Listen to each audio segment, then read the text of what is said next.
Okay, y'all. What's going on? All right. Trying to do a few things here at once. Trying to do 2 or 3 things here all at once. Let's see what we got here. Oh, Marcus Bell in the building. What's going on? Stamina MC said Breaker Gang up in this bit. Recognize. Yeah, man.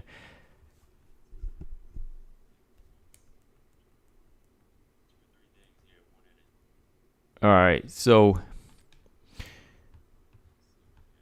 here we are again, y'all. Almost good to go. Let's see. Yeah, you know how we do. We get started at the 4 to 5 minute mark. So let's go ahead and do this. We got a few people in here. What's going on, y'all? Welcome back to another live stream.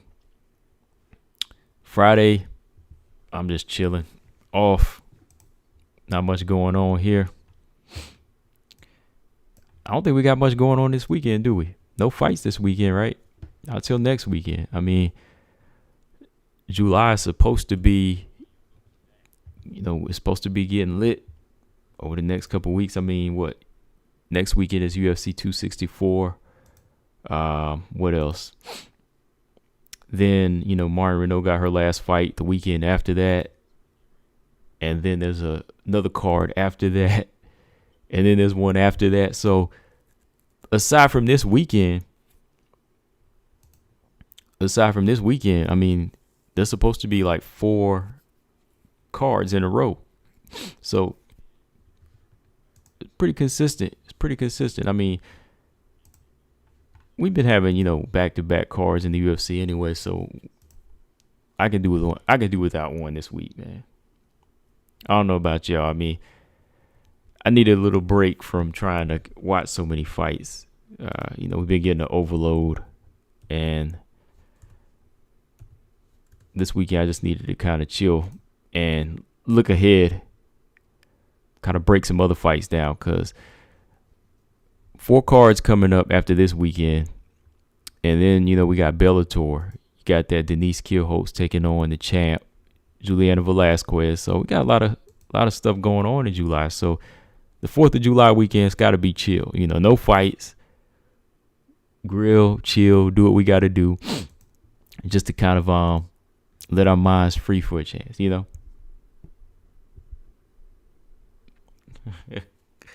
Stamina Sarge, you making your amateur debut this weekend. We lined up some scrub YouTuber for you to fight. Oh man, go ahead. Bring them here. Is it somebody like to troll? Hey, we got the hands for him. Got the hands for him, man. So, all right. But yeah, before we get started, let me go back down the week here. Let me go down the fight calendar one more time. Let's see. We got a nice weekend. I mean, we got a nice month of fights on horizon. Okay, UFC 264. Then you got a fight night weekend, the weekend after that. Then you got another fight night event, the 24th. Then that last Saturday of this month to round it out. So there's like 5 Saturdays this month. So the next 4 Saturdays, we got UFC cards. So, at the end of the live stream, I'll go back down the calendar and, put all the women's fights up, put them on notice so we know what's coming up, man. But, yeah, what I want to talk about today, this evening, a few things. I just dropped the video talking about Angela Hill and Tisha Torres, their rematch. Just want to talk about the fight with y'all a little bit. I mean, what could be different? What's going to be the same? How much has changed? Can we expect Angela Hill to step out of the zone and say, look, I'm ready to break into the top 10? What are we going to expect? So I want to talk about that fight. And I got another video I'm about to upload right now.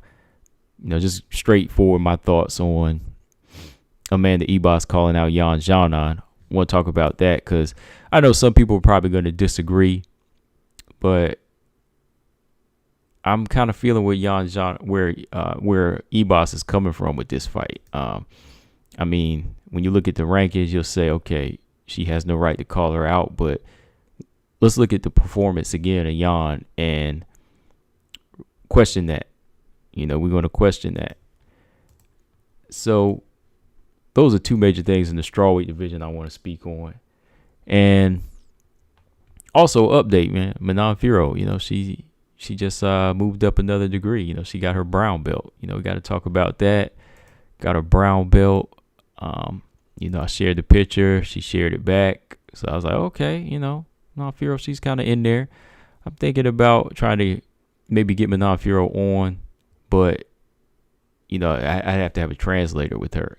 She doesn't speak English, so I'd have to get like her translator, her manager, whoever's with her, and that'd be the only way to do it. So I haven't reached out yet. So yeah, she's got the brown belt. So I'm gonna talk about what kind of threat that makes her more so now. Two Beasts, what's up? George Page, what's going on, man?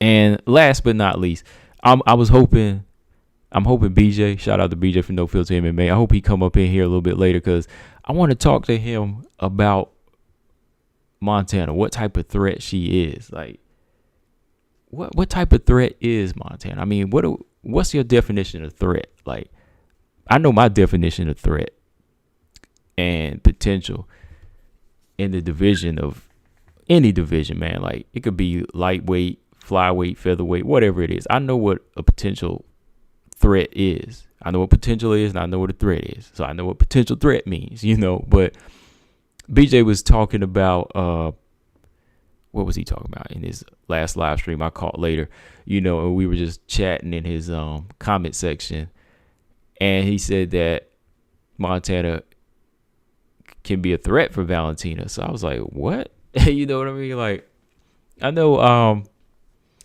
Look, I give Montana a lot of credit for where she stands, but yeah, I'm gonna wait for him to come in if he come in tonight, and I want to know like what's the ingredients here for a threat.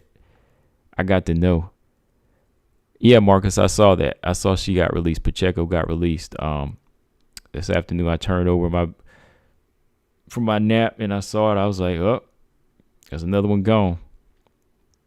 That's another one gone.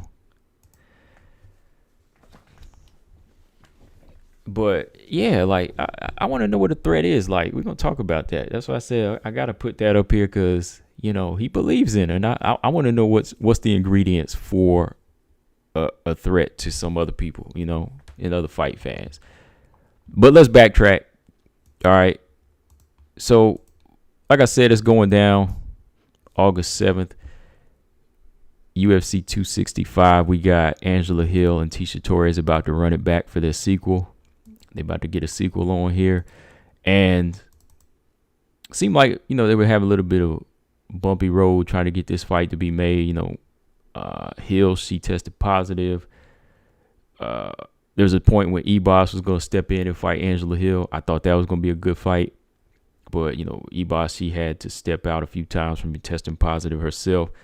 Tisha Torres, man, I was hoping that maybe she could have got a higher fight. I was hoping she could have stepped it up, maybe try to get the Mackenzie Dern fight or something like that, but that didn't happen. So they're about to throw down August. This the rematch is gonna happen. Like I said, my thoughts on this rematch. I like it. I like it for the fact that it's been 6 years. It's been 6 years since we seen Tisha and Angela, so it's almost like a brand new fight. Like, I think a lot of people they haven't seen.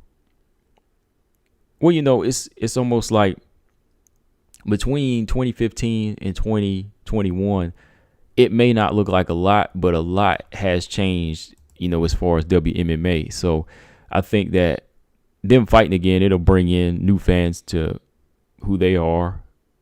It'll also bring in fans to say, okay, like, I never seen the first fight. I'll go back and look at it. I mean, the first fight wasn't like this big, crazy fight of the night, but, Tisha Torres and Angela Hill, they were just growing at the time, and now it's been 6 years. I'm just curious to see where they're at, and that's just me, as a fight nerd, because as a fight nerd, I want to see what type of hunger they have. Like, I want to see what type of improvements they made.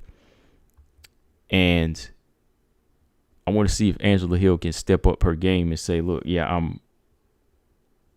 I learned from that loss. I'm beyond her.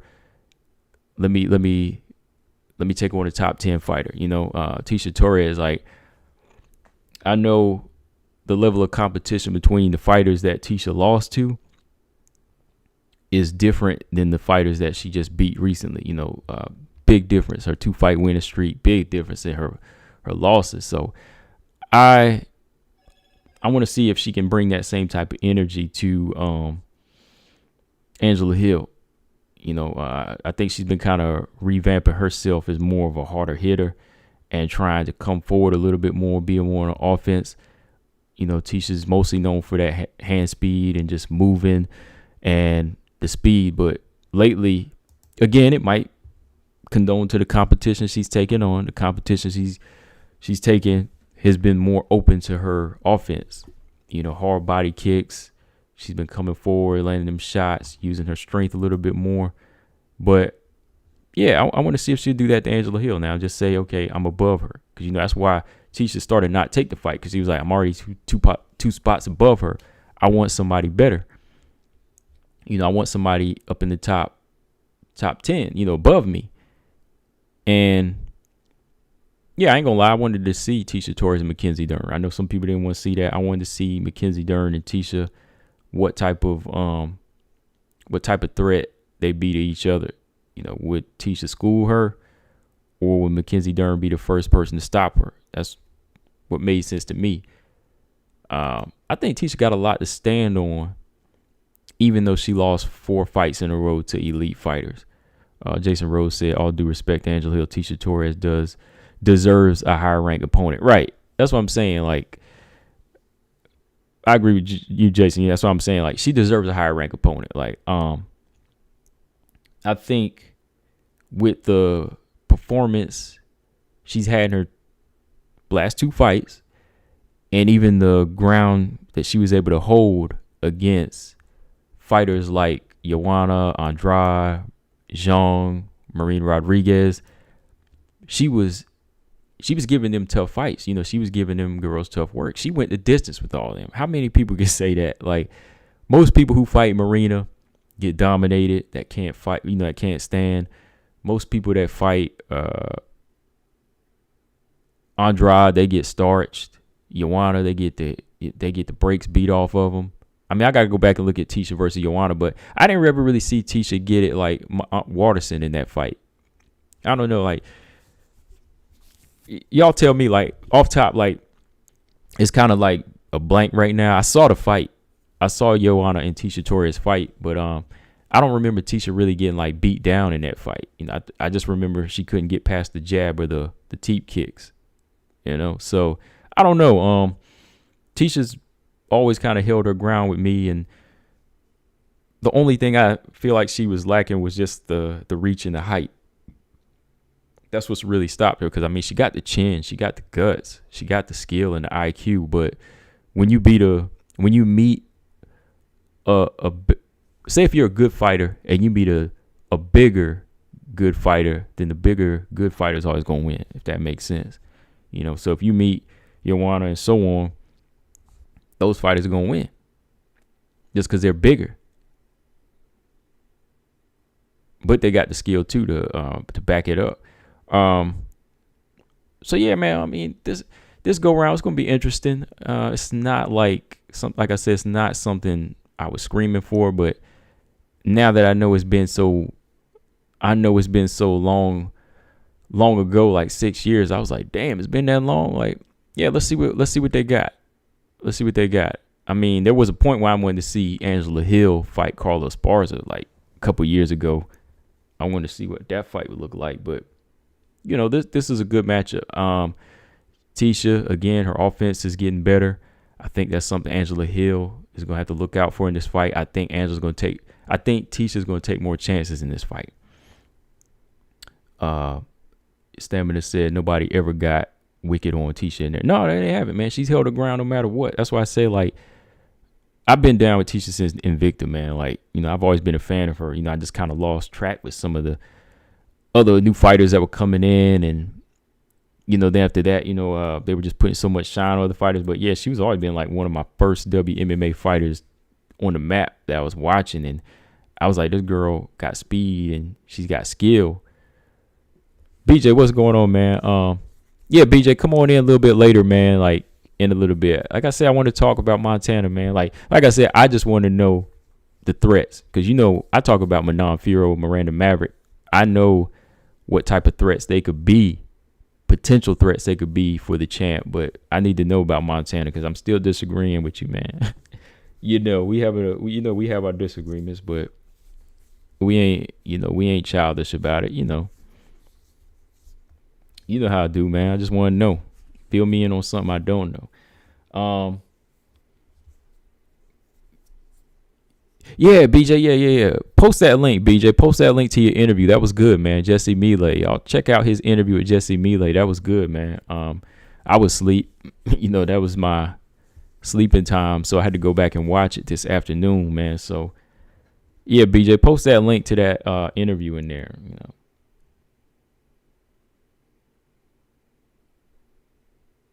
All right, hold on.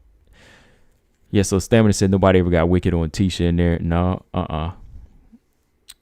George said R. Paul got 25 G's for Jake Paul and Triller. Yeah. George said, with all due respect, Angela should have been a higher ranked opponent. Angela should have been a higher ranked opponent. You think she should be higher? I don't know. Based off of the people she's fought, I don't know if it would shoot her to like a top 10 fighter. Maybe top 10, maybe 10 to round it off, but I don't know. Because who she beat? Carlosi, Hannah Cyphers, and then she was robbed, in my opinion. I think she won the Claudia Gadelha fight. Hey Roger, what's up, man? Yeah, there was a few fights.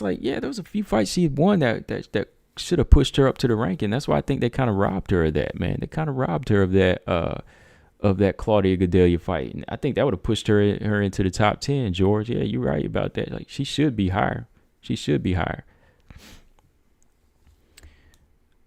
But yeah, going back to like Tisha, man, like I think this go round, you will see more of a different Tisha than you will see a different Angela.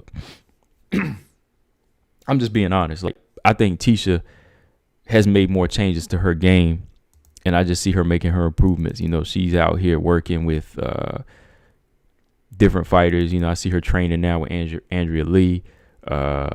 She's linked up with Rose Namajunas, her rival. You know what I mean? Like, and I think that Tisha Torres beat Rose twice. Honestly, I do. I think she did. That's why I think she's working with good fighters that can build her. So, she's surrounded by talent, her partner, Rocky Pennington. So, I think you're going to see a different Tisha in there, a little bit more on the offense, trying to go to the body, really, really going to push the gas tank of Angela Hill, because, Angela Hill's gas tank got a couple question marks on it. I think she needs to find that pace, which I'm going to talk about here in a minute again. What else? Tisha will be able to, she could revert back to the old style, I think, that she used with Angela in the first fight. Like, I feel more confident in Tisha fighting her old way, because that's how much I don't think Angela Hill has made a great deal of improvements. Angela, on the other hand, I still see her as a stand-up fighter. I still see her as basically a stand-up fighter. She hasn't really like molded into a well-rounded fighter. Takedown defense got a little bit better, but still she's, when she's on her back, still having problems on her back. Still not the best with her jiu-jitsu. Still needs to get better, man. And I'm telling y'all, like, Angela Hill coming from the Muay Thai background, like whatever the approach was in the very beginning, like I think she should have been following them steps like Joanna. I'm just being honest. Like, hang on one second here.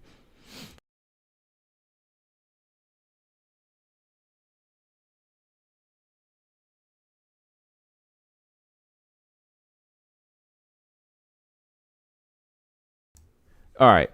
Yeah, so I think that with Angela Hill coming from that Muay Thai background, like it's not too late. Like if she really wants to be just a stand-up fighter, you got to have that immaculate takedown defense. You know, your defense has to be on point. Your strength has to be unreal. That's the road she should have been taking, more so like Joanna.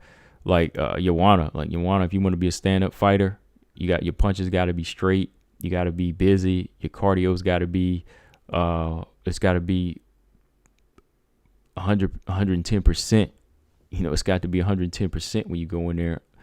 Let me see. Jason Rose said Tisha Torres is looking fast and hungry. Yeah, she is. She is fast and a little bit more offensive.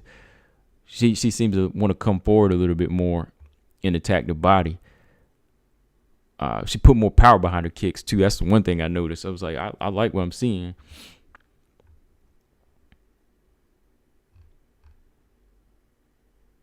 And I'll say this too, Angela Hill, you got to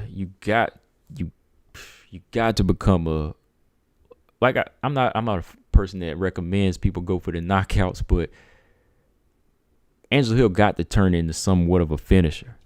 You got to turn into somewhat of a finisher in there, because if you don't, you're always going to be on the wrong end of these decisions. Angela Hill's always going to be on the wrong end of decisions if she doesn't start dropping people or start hurting people. See, Joanna, she can point fight all night. She can fight to her way to a decision because she's beating the hell out of these girls with, you know, jabs, combinations, and she's making sure that you're nowhere in her range. And that's where Angela Hill, like the difference between Joanna and Angela Hill, I know is a great difference, but as far as their approach to striking, you know, Joanna's straightforward with her strikes. You know, she's straightforward with the jab. She's straightforward with the kicks to the face, the teep kicks to the body, the leg kicks. She's breaking you down with straight punches. That's why nobody's ever able to get in the pocket with her. I think from what I've seen, Angela Hill is too loopy with her punches, if that makes sense. Y'all seen the overhand right's a little too loopy. It's a little too loopy. It's not enough straight, fully extended jabs. A lot of bouncing around left and right, instead of, you know, using angles a little bit more subtle. So I think when she's bouncing on her feet, fighters, her opponents, they know she's not going to hit with authority. So if you're not hitting with authority, I'm going to walk you down. You know, I walk right through your shots. There's no danger of you knocking me out because your feet aren't planted. You know, Joanna's feet are always planted. She's fast, but on the balls of her feet. But when she's ready to strike, you know, she's getting some type of pressure and impact. She's going to hit you with some impact off them. She's going to hit you with full impact with a shot. It might not be hard, but she's going to get off some power on her shot. And she's throwing straight forward. You know, she's throwing straight shots.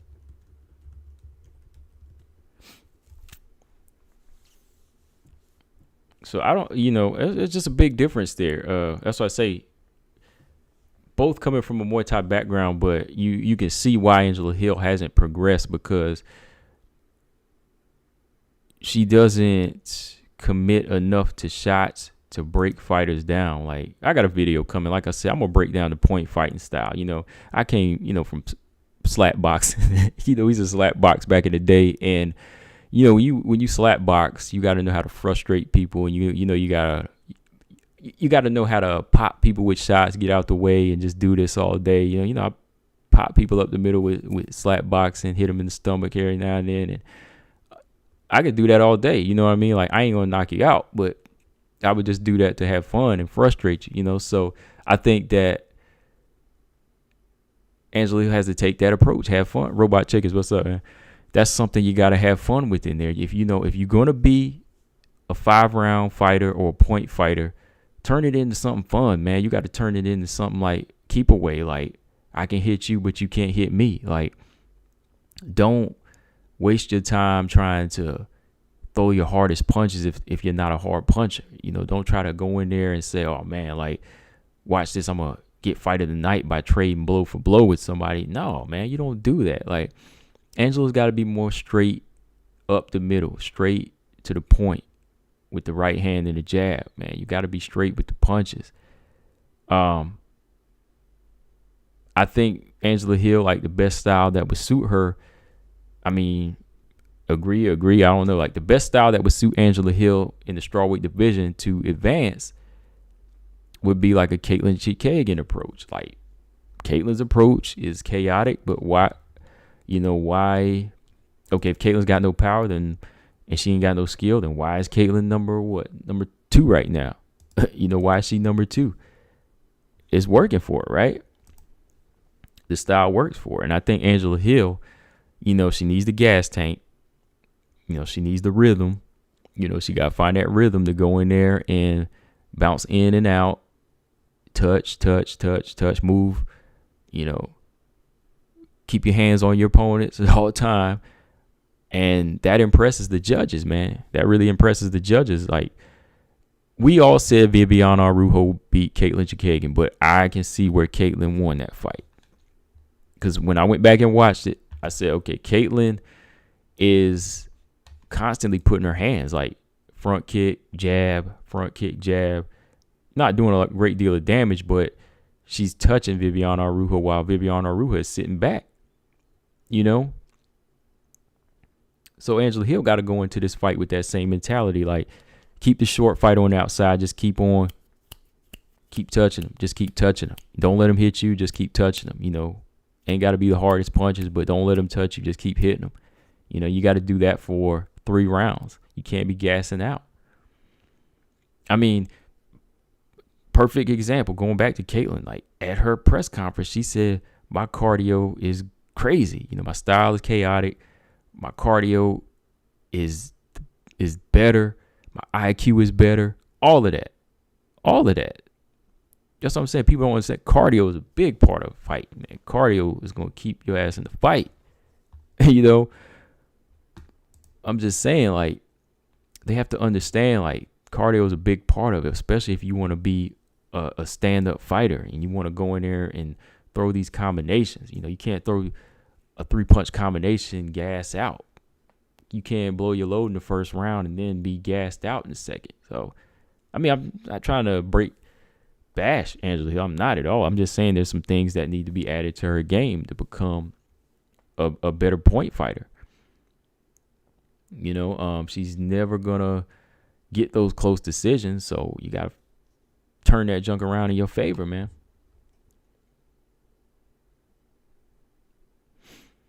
Yeah, Angela Hill went toe to toe with Andrade. I think she went the distance. I think she could have beat her if she had straighter punches.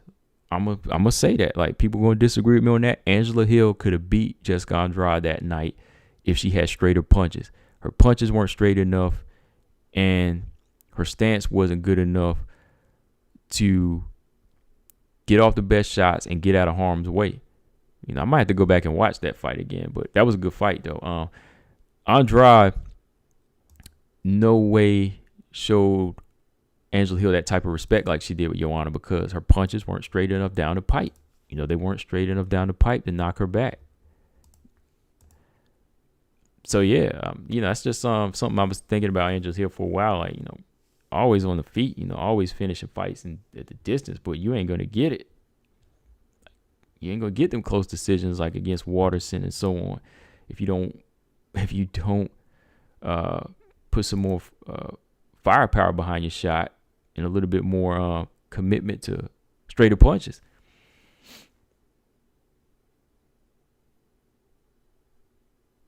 So, yeah, let's see here. Yeah, like I said, that's something I'll talk more about as we get closer. We'll talk a little bit more about it. What else we got? like I said, I was just so I was just so caught up in their, not caught up in their style, but it's been 6 years since they fought, and I think it's going to be like a totally different fight now. It's going to be a different fight. Seeing them two throw down now, mostly towards Tisha's side. So I think Tisha's going to kind of change the rhythm up of the performance of last time, and you might see a more dominant performance. I ain't lying. You might see a little bit more dominant performance. Bungalow said Marakova versus Golovatiya on Top Dog channel was the best fight I watched all week. Russian girls are some of the toughest on the planet. I'm gonna have to check that out, man. I'm gonna have to bookmark that right now. Jason said Arujo is one of my favorite fighters. I thought after beating the brakes off of De La Rosa, she would improve her cardio issues. No, man, she hadn't. I don't know if it might be the muscle mass. I don't know if it's, the fact that she carrying around a lot of muscle. That might be a big factor to her cardio. But yeah, she really got to work on that, man. Cause she did well in that fight. But every time she go into like a fighter that changes the rhythm on her, she has issues. Roxanne in the third round, Jessica I, Vivian Rujo, and Caitlin. That's that explains the best example of what her cardio is like.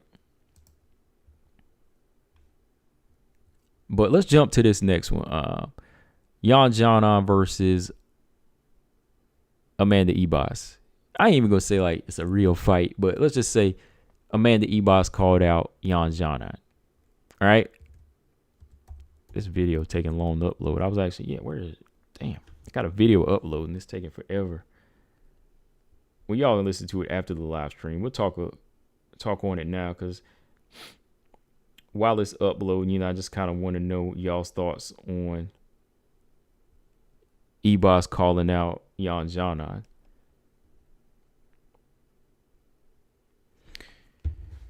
Because I was going to talk about it earlier this week, but I was busy, man. I just wanted to come back and do a video and then talk about it in the live stream with y'all. But let me pull up her Twitter here. Yeah, it's a few days ago. Yeah, it's about a week ago. So Amanda Ebas, she looking to get back in business. She looking to get back into the octagon, and she's calling out a big name, not like a popular name, but she's calling out an elite fighter. We'll say elite because she's in the top 5. Xiaonan is number 4. So Ebas wants to fight Xiaonan in her comeback fight. Let's see. So Amanda Ebas said, "Hey, Jan, how are you? I was thinking almost all fighters in our weight division have a scheduled fight. How about schedule ours too? I think it would be a great fight." And she tagged UFC, she tagged the UFC, she tagged Dana White, she tagged Mick Maynard in it, and she tagged, she tagged Alexis Davis too. Dang. Is Alexis Davis a matchmaker or something? Am I missing something? Anyways, she tagged, some other media outlets and stuff like that to try to get the ball rolling. And I was like, okay, I like this. Like, first off, I must say, look, before we talk about the ranking, and I know some people are going to disagree with me on this one, but I like the fact Ebas is calling names out here, man. Ebas wants a fight. After getting knocked out brutally by Marina Rodriguez, she wants to fight against a number 4 fighter. And how many people do you know that really take that type of energy to their social media and call fighters out? Like, why not? Like, nobody else is doing it.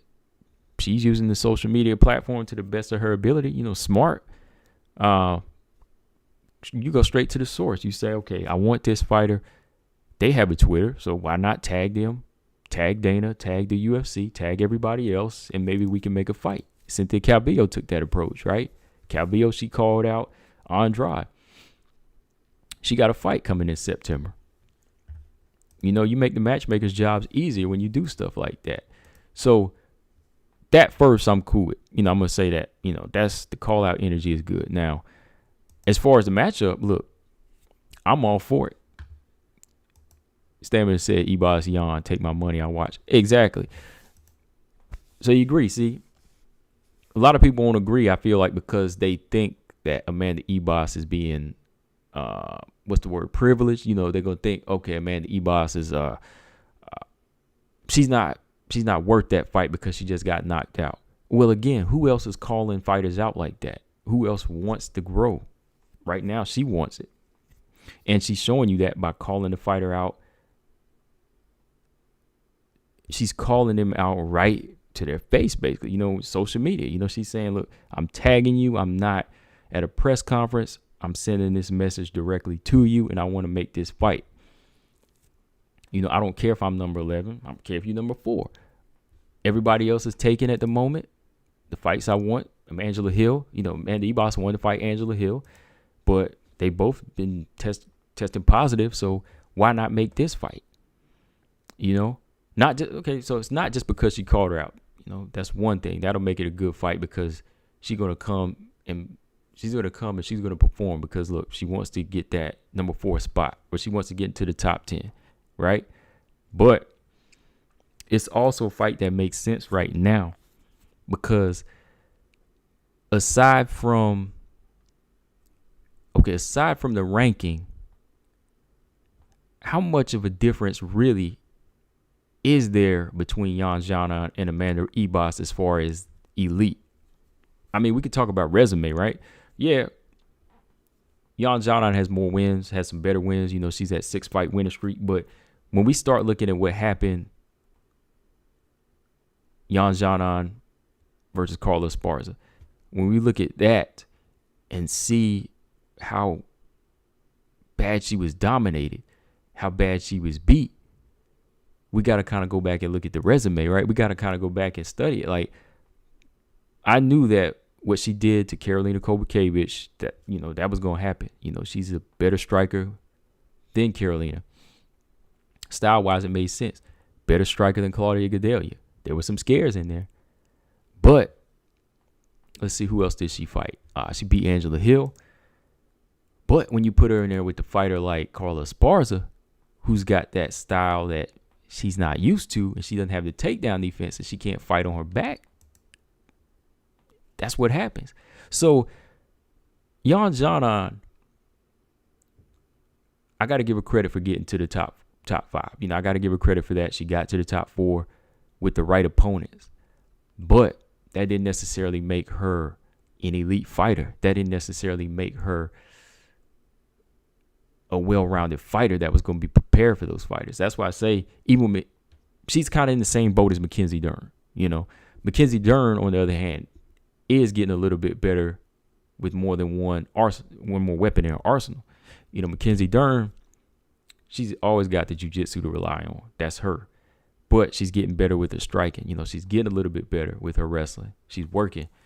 But if you were to put Mackenzie Dern, who's number 5 right now, number 5, number 6, if you put her in there with a fighter like Zhang Wei Li or Joanna right now, she'd probably lose. She'd probably lose the same way Xiaonan did. She would lose the same way because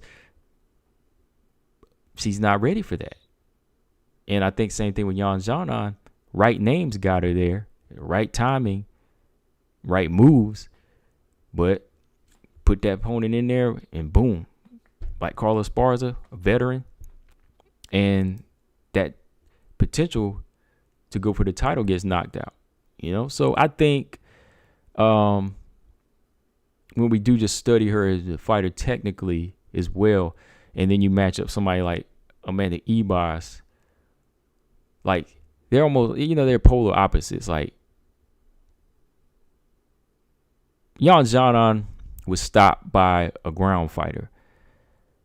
Ibas, she was knocked out by a stand-up fighter, right?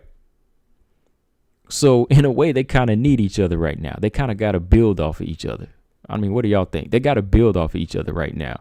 Ibas has to take on another stand-up fighter that might not hit as hard like Xiaonan, and then Xiaonan got to take on a fighter like Ribas, who might not be as brutal, might not be as brutal as Carla Esparza was, and could give her room to work. You know what I mean? So a step down 7 spots ain't bad. It's not bad at all for Xiaonan right now. This would be a good growing fight for her. And I mean, I know it's low in the rankings, but it's a name. You know, she markets herself. You know, the girl knows how to market herself. So you can always ride off of that too. So right off the fact that she tried to call you out, you know. Let me check the comment section real quick.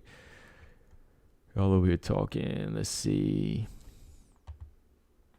Robert Henry said if Ebas would have did what she needed to do against Marina and not try to stand for it, she would have called out. She would have called out Jan. See where she's coming from with the call out though. Yeah, definitely, man. The call out makes sense.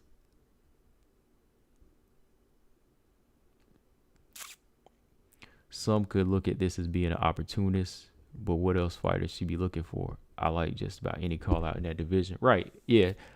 It's both to me. Like, it's smart. Like, it's an opportunist and it's a build 'em fight. Like, it's a build 'em fight.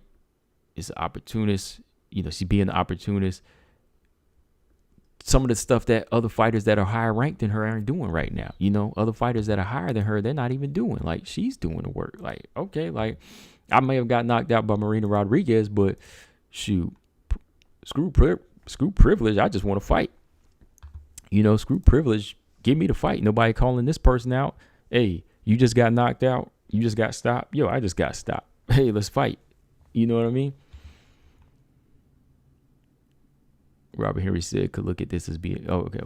Well, Jason Rose said, where is Ebas ranked in comparison to Jan? Was Ebas being a little cheeky with that call out? Boy, when you get brutally finished, everyone calls your name. And that's the thing. Like, they both got stopped. They both got stopped brutally by the top fighters. You know, Marina knocked her out and Carla ground and pounded her and stopped her. So they're kind of in the same boat right now. So it's not like she's trying to pick on damaged goods, but she knows that, look, Jan doesn't have a fight. Why not? You know, why not? We both coming off of L's. Why not? Why you think Cynthia Calvillo did that? You know, Cynthia Calvillo's doing the same thing. Cynthia said, look, she was on the Smo Zone podcast, right? And she said the Cynthia Calvillo said the Andrade fight makes sense right now because, look, it's a good fight. Gets me closer to the title. We're both coming off of losses. You know, we're both coming off of losses right now. So this would mean something. So she's kind of taking the same approach. Ebas is taking the same approach right now. You know? And Robert Henry, like, did you delete that by mistake? You deleted Jason Rose's message, his comment. Yeah, I was reading that comment. Bungalow said, oh, hold on, wait a minute. Okay, Stamina said, these days I'm hearing a whole bunch of fight watchers online talking about fighter A, fighter B shouldn't fight or doesn't deserve. It's as if they want everyone to stay home. Right.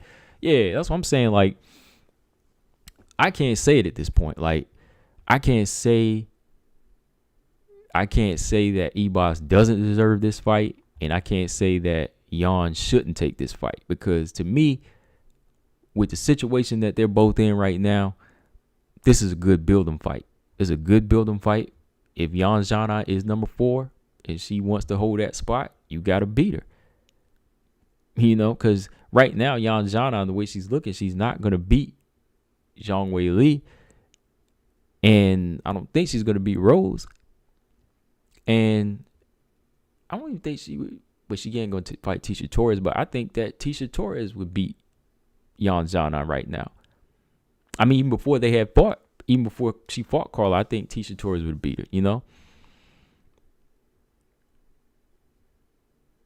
George said, I think Murphy and Chikagan need to fight for interim title since Valentina going to be out for the rest of the year.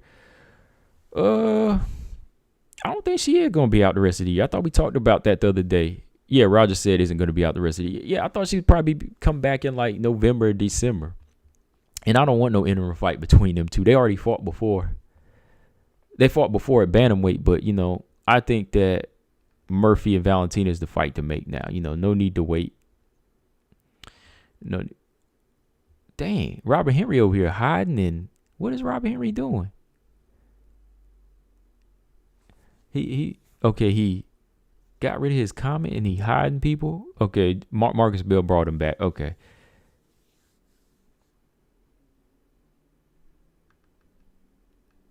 I was like, dang, man, like Jason Rose over here, speaking his mind. Like Jason Rose ain't speaking. He speak crazy sometimes. Jason Rose speak crazy sometimes, but I like his opinion. Jason Rose got some, he's speaking what he feels. So I value his opinion.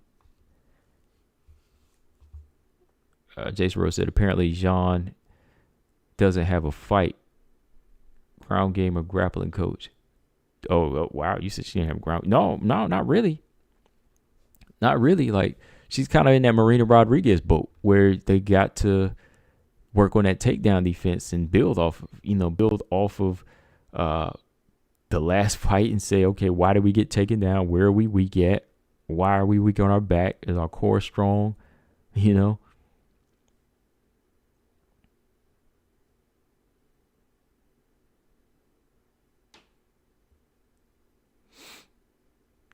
Bungalow said we don't need. Yeah, we don't. We don't need a. We really don't. We really don't need an interim title right now. I think Valentina versus Lauren is going to happen by the end of this year, and it's the flyweight defense to make now. No need to wait no more. There's no need to wait on it no more because Lauren's already been on her 5-fight winning streak. Sorry, I'm just typing something here. Lauren's already been her 5-fight winning streak, so no need for her to fight another fight with Caitlin, which could possibly be a dangerous fight and be an upset. And then Caitlin's going to, shut the gate on him again. She going to shut the gate on somebody again. So I really don't want to see that fight. I just want to see him go straight to the, let's go straight to the title fight for Lauren Murphy, though. Yeah.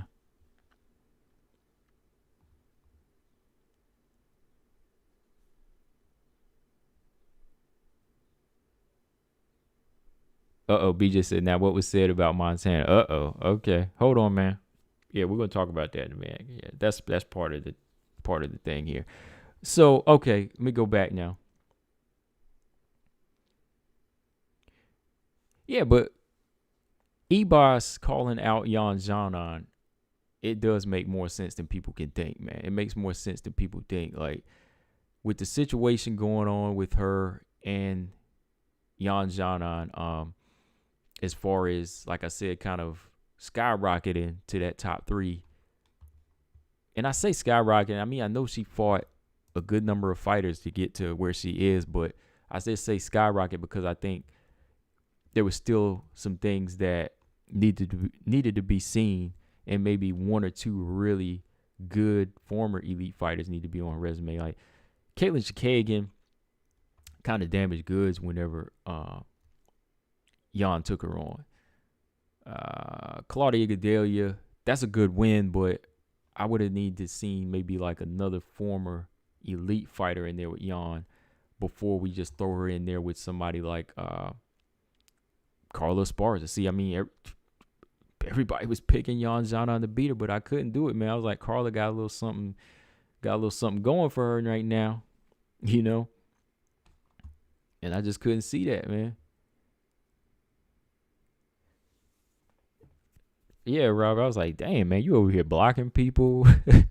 You over here blocking people and drinking Red Bulls and hyped up. He hyped up to just ban somebody. But I'm like, nah, not Rose. You can't get rid of Jason Rose, man. He, I don't agree with him all the time, but I mean, like I said, I value his thoughts. Well, everybody's thoughts. Everybody that's coming with some good facts here, so. But yeah, there's a lot to grow off of these two fighters right now. I mean, there's a lot where these two fighters can build off of each other. Ranking aside, I think they need each other, man. I think Jan needs her because I'm looking at her resume right now. Okay, Jan Xiaonan. Here we go. Let's see. Jan Xiaonan had beat Kayla Karan. Okay, Kayla Karan was 4-5. You know, Kayla Karan was losing to a lot of fighters. You know, she was before she left, she lost to Paige. So many fighters. Kayla Karan, Vivian Pereira, Suri Kondo, who got cut. Vivian Pereira, who's also cut. Angela Hill. Angela Hill's a decent win on that lower tier. Karolina Kowalkiewicz, you know, that's still not like a fight where we say she's number 3. Claudia Gadelha is probably her best win. So Claudia Gadelha to me was Jan Xiaonan's best win, and there were really no fighters in there with serious ground threats outside of Gadelha. You know, she was able to neutralize Gadelha at some points. She did get taken down, but other than everybody she was fighting stand-up fighters. You know, stand-up fighters that she could outspeed, outslick, and just, you know, use her hand speed on and outwork. You know, Jan Xiaonan had never faced any ground fighters. So putting her in there with Carla Esparza, honestly, when you think about it, it was a bad matchup. You know, it was a bad matchup for her. So I think backtracking now to a fighter like Amanda Ibas is necessary. You know, I know, again, 7 spots down, but it happens sometimes. You see boxers sometimes. Boxers might be number 4, number 5. They got to fight an unranked guy after getting knocked out. You know, you fight an unranked guy that you get work in on. You know, it's a tune-up fight, basically. You got to get the tune-up fight in every now and then. Because I don't think Jan Xiaonan is going to prosper well if she goes right back in there with a number 2 or 3 fighter, you know? We're gonna talk Montana in a minute. We're not on her right now, but yeah, we're gonna talk about her in a minute, just because I want to know the threat from my man BJ. But hold on here. Let me pull up these rankings. Yeah, because you got to get a tune-up. You got to get your tune-up, man. You got to get that tune-up in, especially after such a brutal loss for a number 4 fighter. So makes sense to me. I want it. I'll take it. I mean, I wasn't asking for it, but I'll take it. I think Stamina agree with that, right? Stamina wants to see the fight. So make Jan Xiaonan and Amanda Ibas happen. All right, hold on here. Wait a minute. Because who all is taking right now? Who all's got dates? Who all's got dates right now? So Tisha and Amanda got their date. And hopefully Marina and Mackenzie Dern fight in. Hopefully Mackenzie Dern and Marina Rodriguez fight in September or October.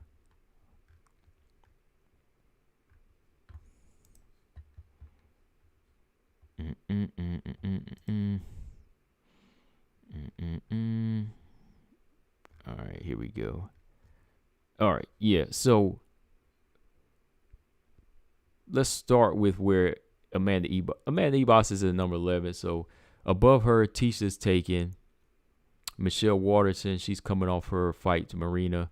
Claudia's still out.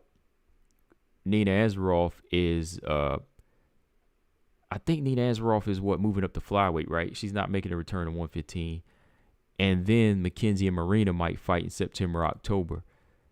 Number 4, Jan Xiaonan. That leaves her. Carla is trying to get her title fight. Joanna's trying to get the title fight. Zhang Weili's trying to get the title fight. So none of them are going to want to fight Ibas. Nobody's up here is going to want to fight Ibas, you know, from 1 through 3. Number 4, Jan Xiaonan, she seems like the most credible opponent for her to fight right now. If not, Michelle Waterson. But Michelle Waterson didn't want that fight, did she? She chose to fight Marina. Yeah, that's from my understanding. Yeah. So, yeah, like out of everybody I name, everybody from that 1 through 10, the most logical opponent would be Jan if she can't get Marina, who's number 9. because Claudia and Nina right now, I guess it's up in the air with them.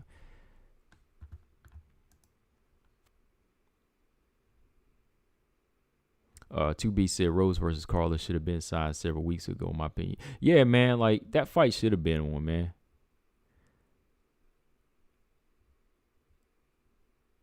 Yeah, yeah, it should have been. It should have been signed, man.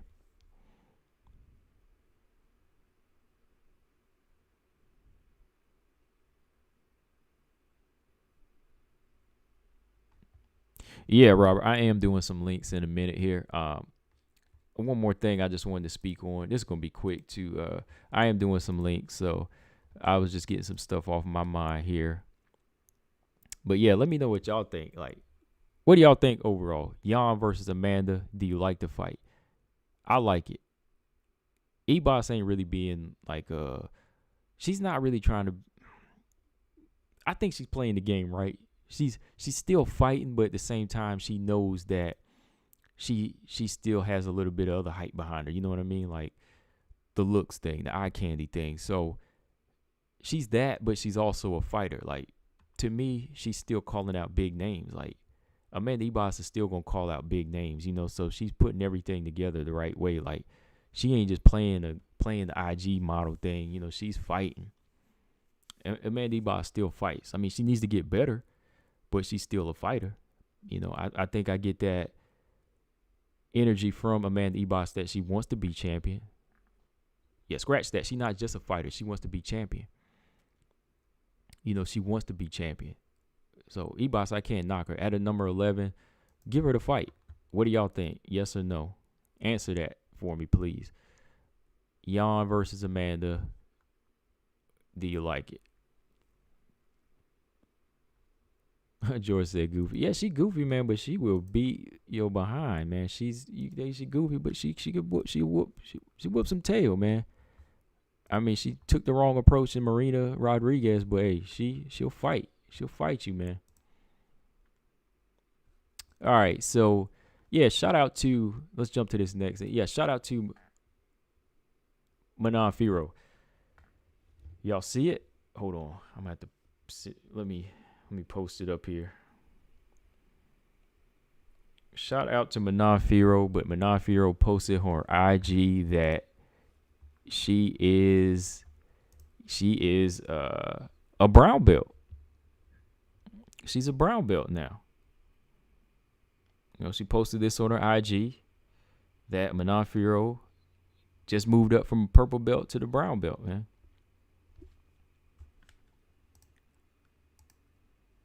To be said, man, Ebos is my favorite personality in all of WMMA.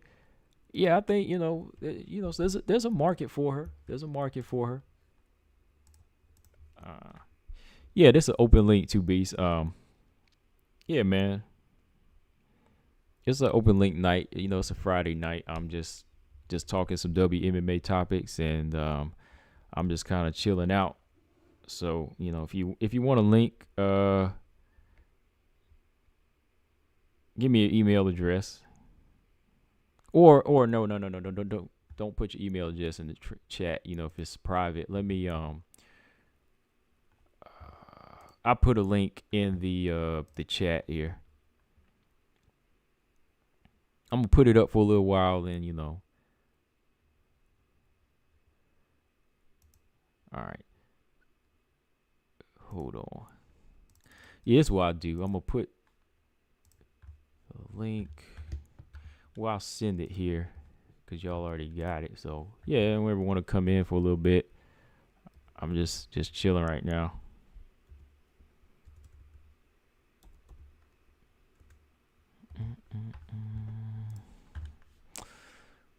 Hold on. Yeah, so before I get sidetracked here, yeah, she's got a brown belt. She's got a brown belt now. So that's another level to her fight game, man. That's another thing that we need to look out for. Man, the Ebos just got the brown belt. And, as you get those belts, you have to make an example of why you deserve it. So that means she's getting submissions in there. She's doing better on that ground game. So y'all want to say I'm hyping her up. I'm hyping her up a little bit now. I'm hyping her up now. Like, even without a fight, this is big news because it's big news, man. Because look, it's showing you that her next level of well-roundedness is there. Okay, BJ, I'm about to send it out, man. I'm gonna send it and hang tight for a second.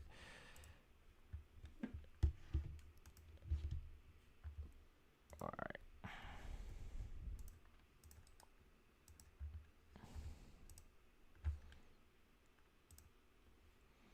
So yeah, I was like, I like this. I was like, okay, this girl's growing. You know, she's getting better.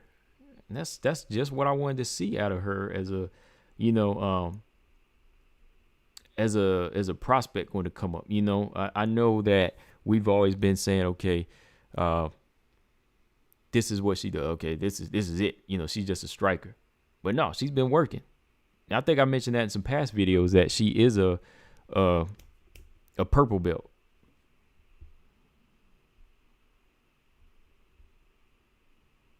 But yeah, she's advanced to that brown belt now. So my thoughts on that, better be on the lookout. Gots to be on the lookout now, man. She's getting better. Man, she's adding more to her game. All right, B just says he's driving home the Wi-Fi. He'll be on in 5. Okay, yeah, because I don't want that. I don't want that dial-up sound here right now.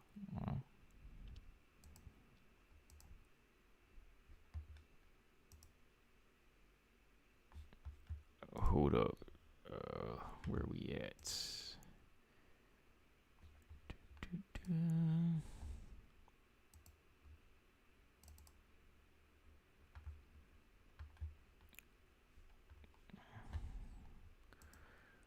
All right, I'm just saving something here on my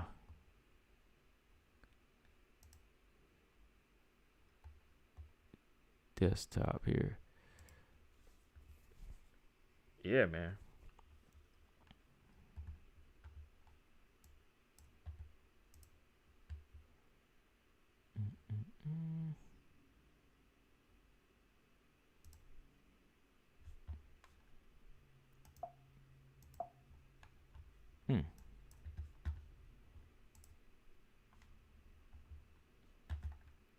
Oh, sorry. I was just closing something out here, pulling something up. Okay. Let me look at the comment section while we getting ready. Oh, Mr. Lee, what's going on? Marcus said, I'm going to say this and keep saying it. If these girls can't beat the likes of Caitlin, Lauren, JoJo, Andrea Lee, or Jessica, these girls can forget about it. That's why they got to be matched up. You got, that's a comment. That's the point I'm making. Like, Marcus, these girls have to be matched up now. Like, they've got to be matched up. Like, we can't just keep putting them in there. We can't keep putting Jennifer Maya in there with Caitlin and Lauren. We got to mix up these new fighters. You know, you got to start mixing in these prospects after a couple of good wins. Because, you know, that's a fight I'm calling for, man. I want the Andrea Lee fight versus either Miranda. The hell? Either Miranda or what's her name? Manon Firo.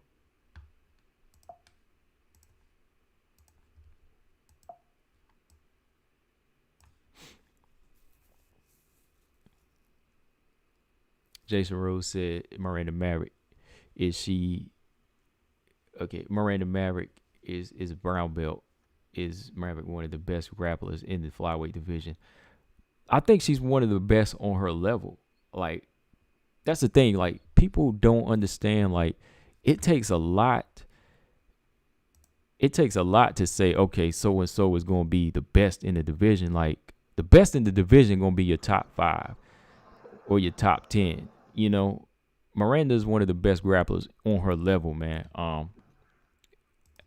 Hang on for a second here, y'all. I gotta turn this up a little bit.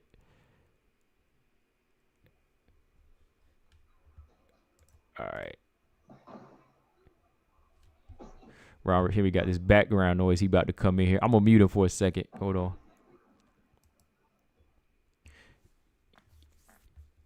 Yeah, man. So, what you saying, Jason? I think she's one of the best on her level. Like, if you match her up around the 11 through 15, she is one of the best. But no, I'm not going to say she's better than Valentina right now. Can't say that she's better than Maya or Andrade until she fights those fighters. And she may be able to submit them, you know? But yeah, everybody that you name, Marcus, like Caitlyn, got to be matched up with one of these other fighters on come up. Taylor. Lauren got to be matched up with Miranda at some point. JoJo got to be matched up with Non-Furo at some point. Of course, you know, you got to start with the Andrea Lee and the Jessica I fights, you know, or until somebody get cut. You know what I mean? But hang on, y'all. I got Robert Henry here. Robert, what's going on, man? You hear me? Yeah, I hear you. Okay. I'm sorry for the noise. I'm outside walking back toward the crib. I hope it's not distracting. No, we can hear you all right. Did you want me to wait till you get there? Or? I can talk a little bit. Then you know what? I gotta make a run, but I'll talk for a few minutes. Okay. Make that run, and then I'll come back on later. All right, go ahead and give me your thoughts on what you were speaking on, man. Well, what I was thinking about was when you were talking about the top tier fighters in the flyweight division, basically just playing hot potato, fighting each other, and no new blood getting up there in the division. That combined with the fact that you have a lot of fighters that don't want to fight the champ, which means at a certain point they're going to run out of places to go other than trying to fight each other again, trying to make rematches, aka excuses. Don't nobody want to fight the champ.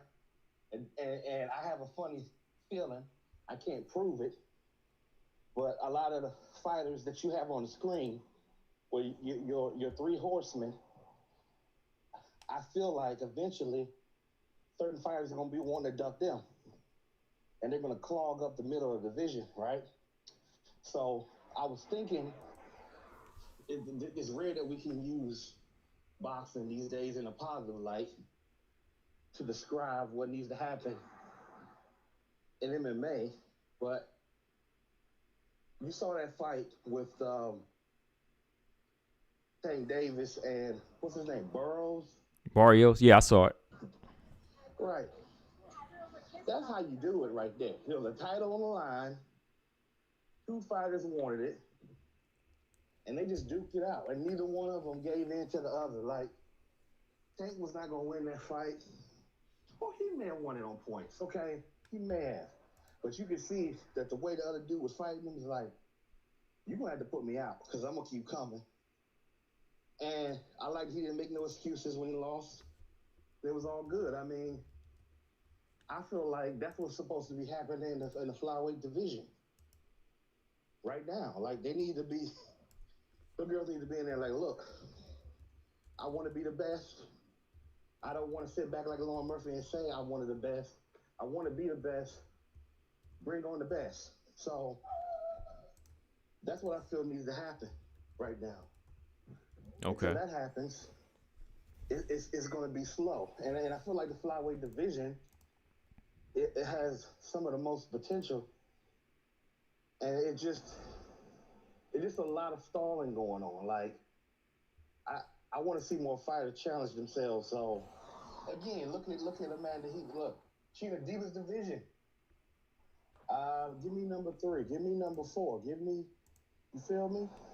Right. That's what's up. I respect that. Regardless if you think she deserves it or not, that has nothing to do with it. The fact that she's willing to call out somebody in that position, and she even rationalized the fact that, hey, everybody else's spot is taken. And I want to fight up. And don't you want to get back in there? So I respect it. That was the one point I wanted to make. Okay. Yeah, going back like you were saying too, man, I was just thinking about Tank because I haven't got a chance to talk about the Tank fight. I've been busy, but like Tank Davis and what he did to this guy this past Saturday, I'm like, I'm ready for guys to start mixing it up at their weight. You know what I mean? Like, we need that type of call out energy from these people, man. Yeah, he could have lost. I mean, he went up 2 weight classes. Now, some people say, well, he knew he could have beat this guy. But then again, how many people that say, yeah, I know I can beat him. I know I can beat her. I know I can do this. Fight don't never happen. So, I mean, he had some adversity in that fight. You know what I'm saying? Yeah. He had to figure out some things. And on top of that, he had to take some risk. And it paid off for him. So,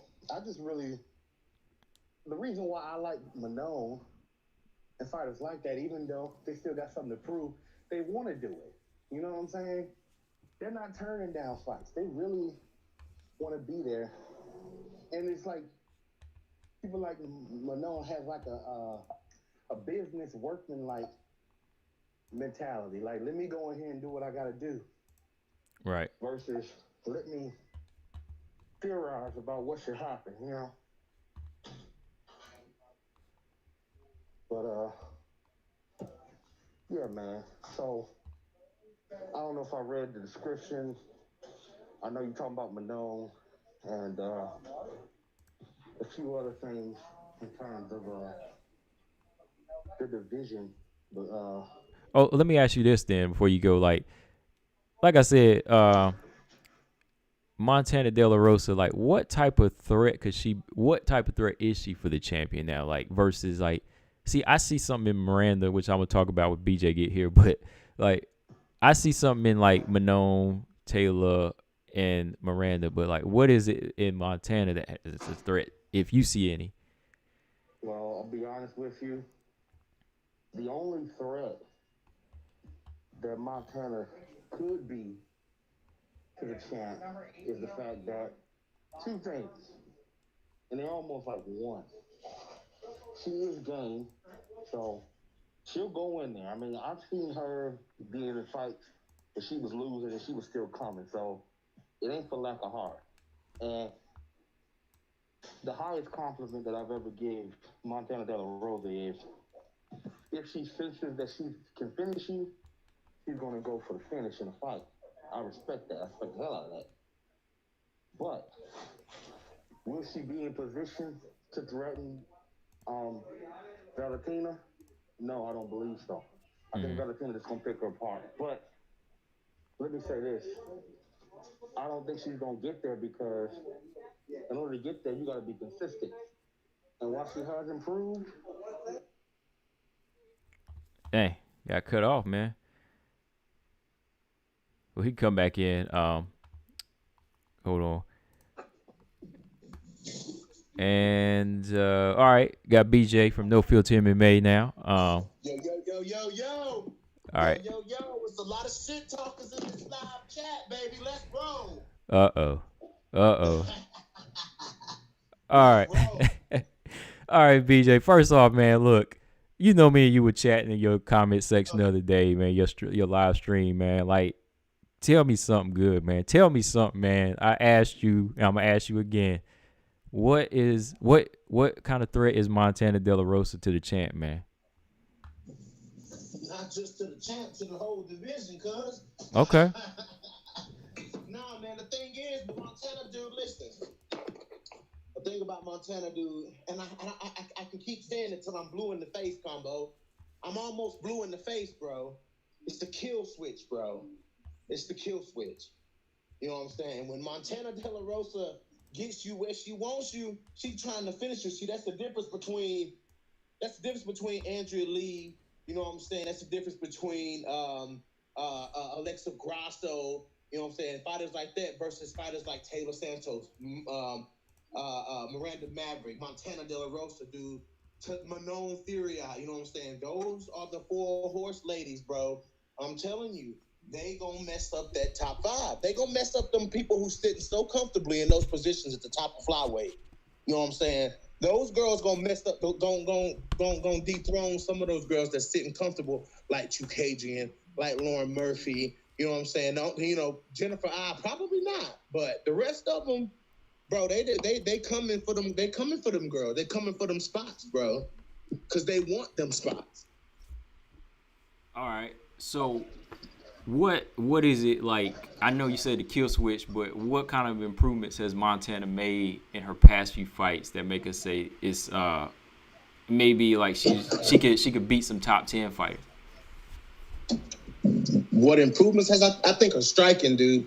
I think she's gotten a lot more accurate with her striking. I think her confidence in her striking has improved. I think her ground and pound, because sometimes like when Montana would get girls down to the ground, like she wouldn't go right to that ground and pound. You know what I'm saying? Like she would try to like she had this submission goal like all the time in her game when she would leave the ground and pound open. You know what I'm saying? Like the ground and pound would be there, but she was still so busy trying to get you to a place where she can submit you. You know what I'm saying? That was the biggest difference. You know what I'm saying? From what I'm seeing now, from what I saw 3 or 4 fights ago with Montana De La Rosa. Now she's getting girls down and she's trying to ground and pound them out. You know what I'm saying? Like that's her thing now. So I'm all with it. And then the punches, dude, the hard, straight punches down the middle, man. Like, you know what I'm saying? Accurate punches. She's hitting her target. She did a lot of missing beforehand. You know what I'm saying? Like Montana, that's how people were dogging her striking because she missed a lot of those shots. Montana ain't out here just throwing wayward punches no more. Montana landing those punches. She's using kicks. You know what I'm saying? Like she's being big. She's being physical in there. You know what I'm saying? Same with, you can say the same thing about what's your girl? Miranda Maverick. You can say the same thing about Miranda Maverick. Miranda Maverick out here hitting girls, you know what I'm saying? Like making it count. You know? Listen, Manon, Miranda, you know what I'm saying, Montana and Taylor, those are the girls that those girls sitting at the top feeling comfortable. That's who they got to watch out for. Okay, all right. He throwing her in there with my triple threat, so it ain't just a triple threat anymore, huh? All right. Okay, hang on. I got a couple people coming in here. I'm about to let them in. All right, first I got Two Beasts in here. What's going on, Two Beasts? And got the man Stamina MC in the building. What's going on, man? Let's go. All right, so how do y'all feel about what BJ said? Let's start with you, Stamina. Check 1-1. You hear me? Yes, sir. We can hear you. What's up? Can you hear me? Yes, sir. I can hear you, Two Beasts. Okay, cool. I mean, I don't really know that I can say much in regard to what BJ just said, because I don't really disagree with any of that. Not really, but it's kind of Awesome. it's kind of just show and prove, really.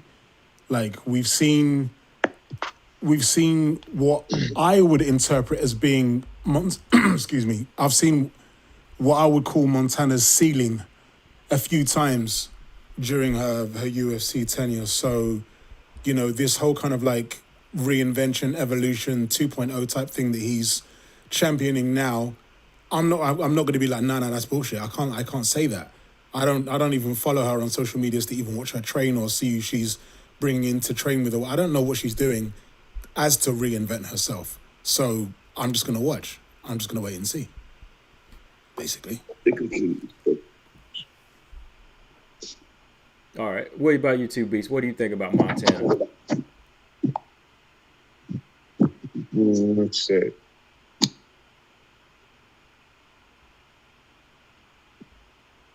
Uh-oh.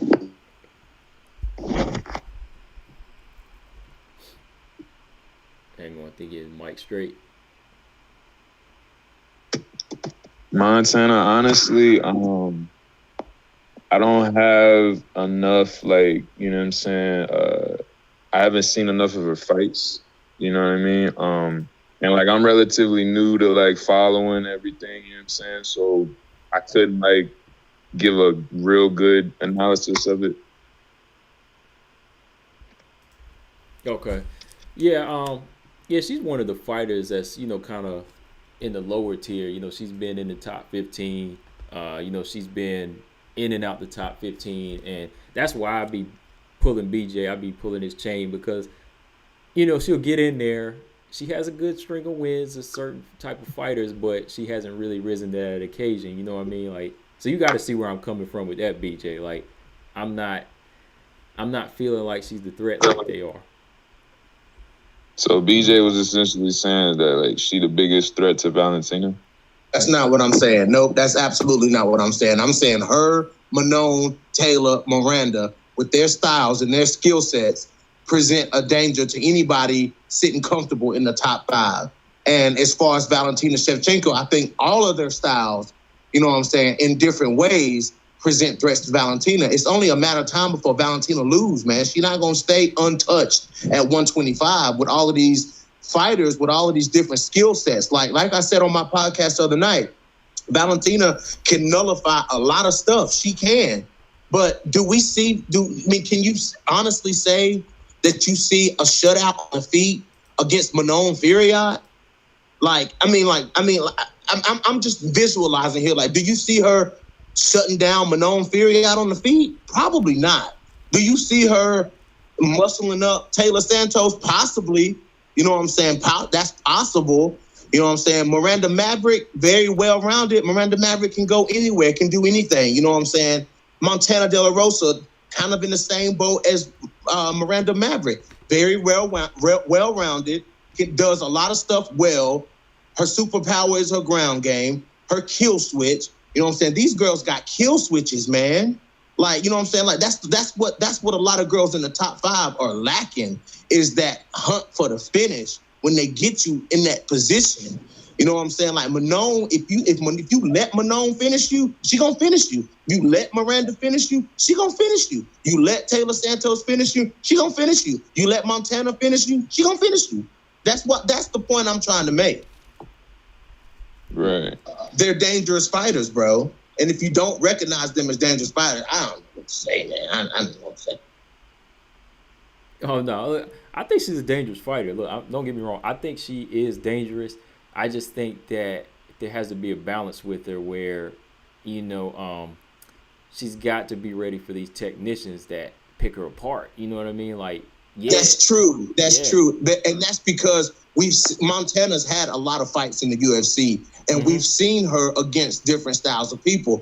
We honestly, you know what I'm saying, and the problem with putting Manon, Taylor, and Miranda above Montana as a threat, we haven't seen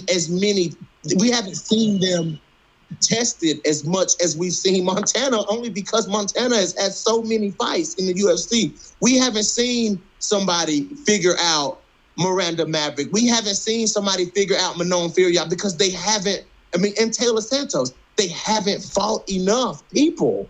You know what I'm saying? Versus when you look at Montana De La Rosa, she is almost 10 fights in. You know what I'm saying? So, of course, she's going to lose everybody's going to lose unless your name is Habib. You know what I'm saying? Like, of course we've seen people, and so people see, out of all the fights that Montana's had in the UFC, where she's only lost 2, you know what I'm saying? Everybody is like honing in on those 2 losses that she's had, and like, oh my God, she couldn't even do this, and oh my God, she couldn't even do that, and whatever. But we're not talking about what she has done. You know what I'm saying? Everybody talks about, oh, she couldn't beat KGB, or oh, she got picked apart by Viviane Araujo. Okay, look at how many fights that she's had though, versus how many fights that everybody's putting Manon, Taylor, and Miranda on the pedestal, including myself, because I recognize the skill set. You know what I'm saying? But they haven't fought enough. They have fought as many times as Montana De La Rosa has fought in the UFC. Maybe even less.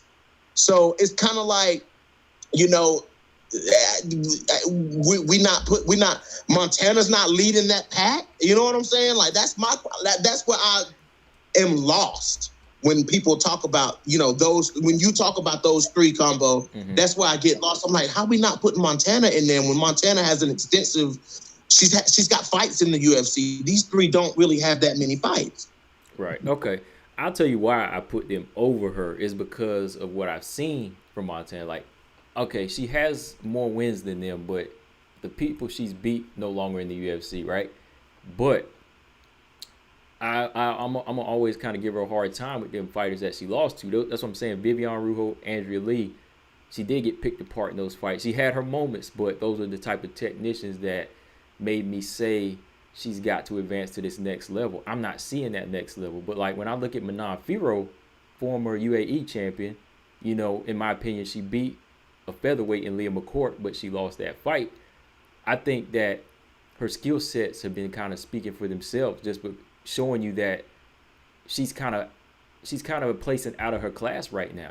She needs to be put in there with the better fighters because she is already showing you that I am a little bit more developed coming into the UFC than Montana. You know what I mean? Like you can look. Wait a minute, but how can you say that though? That's kind of putting striking over grappling, because if you look at Montana De La Rosa, she is as good of a grappler as Manon Firiat is a striker. So you can't weigh what Manon Firiat is doing over what Montana's doing. Montana showed a well-rounded game. We haven't seen everything from Manon. All right. We've seen Manon in there with two girls who should not have been in there with her. Okay. That's what we've seen from Manon. All right. What about level of IQ though? Like, are you seeing Montana showcase a level of IQ against these fighters though? Like, Montana had one fight where her fight IQ was off, and that was Maida Bueno Silva. She kept putting herself in the bad positions. All the other fights, it ain't been like that. We've seen one fight, y'all. One fight where Montana didn't make the best decisions. And it's like we're condemning Montana because she didn't have the best showing against Maida Bueno Silva. Okay, let's look at what she did to Lipsky. Montana herself, you talked about Manon being a former champion. Well, Montana's also a former champion. You know what I'm saying? XFC flyweight champion. So, I mean, that's where I'm at a loss as to why, like, Montana don't get enough credit, man, for doing what she does, man. You know what I'm saying? Like, I mean, we want to talk about the girls that Montana beat. Let's talk about the girls that Manon Firiat beat. You know what I'm saying? Let's talk about those girls. The most credible wins out of those three girls, Manon, Taylor, and Miranda, the best wins to me go to Miranda Maverick. She beat Liana Jojua, who's very dangerous, and Jillian Robinson, who's also very dangerous.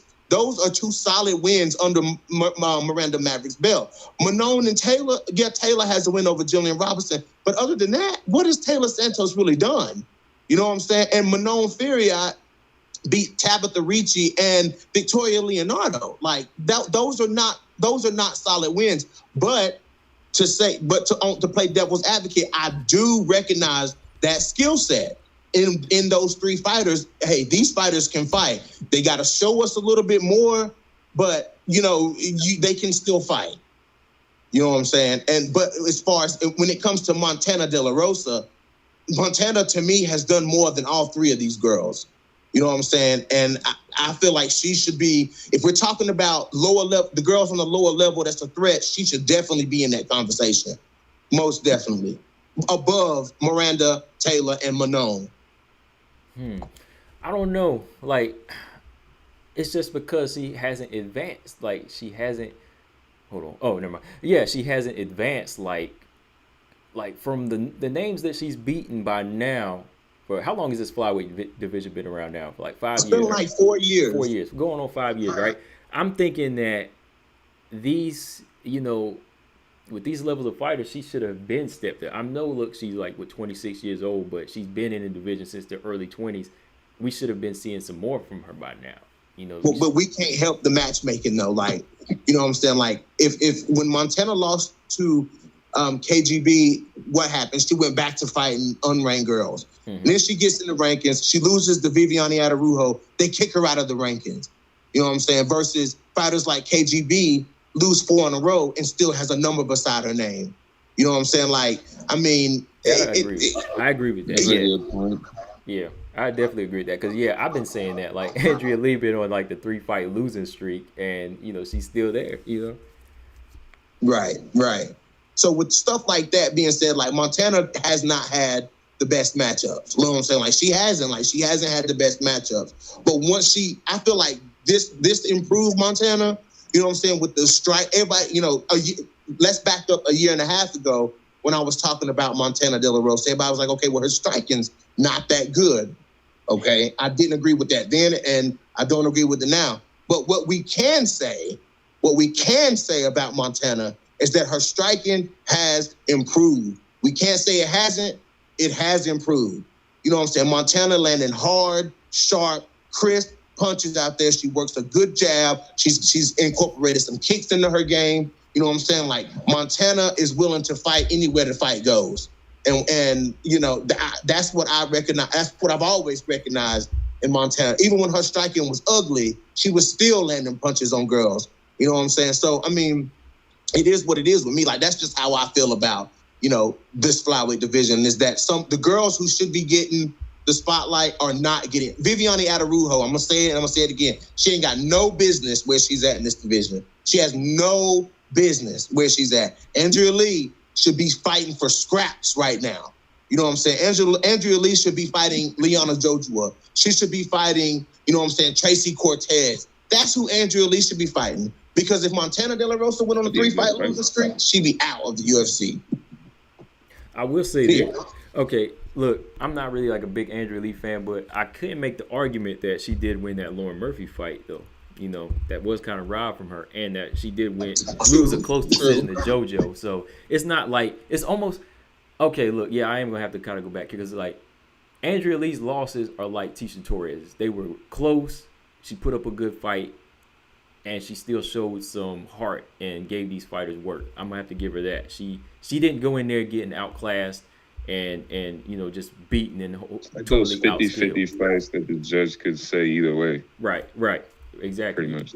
Yeah. She don't have a kill switch. That's back to what I'm saying. Like, that's the thing about Andrea Lee and Montana. You know what I'm saying? Like, Montana got a kill switch. Andrea Lee don't. Look how long it took Andrea Lee to submit Antonina. Okay, but the kill switch aside, like, I think that... Shit, tell that to Caitlin. You're right. Besides the kill switch, I think that IQ needs to be established there with Montana. Like, Montana is still taking too many punches for me. Like, yeah, she's got that heart, and yeah, she'll kill, but how can you kill if you getting mauled too? You know what I mean? Like, it's a fight. Yeah, it's a fight, but you gotta win. You gotta win. You gotta hit. But what we can say is that Montana wins more than she loses, though. Like, Montana finishes these girls 9 times out of 10. It's going to end up a finish for Montana. Okay, look, she wins more than she loses, but she loses enough to help her not win, if that makes sense. Right, and we can say that. We can say that because of Montana's body of work and the number of fights that she's had in the UFC. We can't what's her official UFC record, you know? Yeah, you got to be like 6-2 or so? Something like that, yeah. But the problem is what you're doing is you're putting Manon, Taylor, and Miranda above Montana. With they combined fights in the UFC is less than what Montana has done. She has stepped in the cage 3 times as much as these girls individually. And you're putting I have a problem with you. I'm not trying to, you know, call you out or nothing. You know, it's all debate, bro. You know, it's all love. But you're putting Manon, Taylor, and Miranda above Montana, and we haven't seen enough from them in the UFC. We haven't seen enough from them to put them and to give them the type of attention that they get. You know what I'm saying? Montana should be the one getting that kind of attention because that we've seen more of Montana and what Montana can do. So, like, for example, like, real quick, so going off of his point with Montana and how she has, like, a more fights in the UFC. Right. And based on that, so, like, take the Michael Chandler example, right? Like, essentially, if you beat someone that's, like, ranked, a certain rank, like, for instance,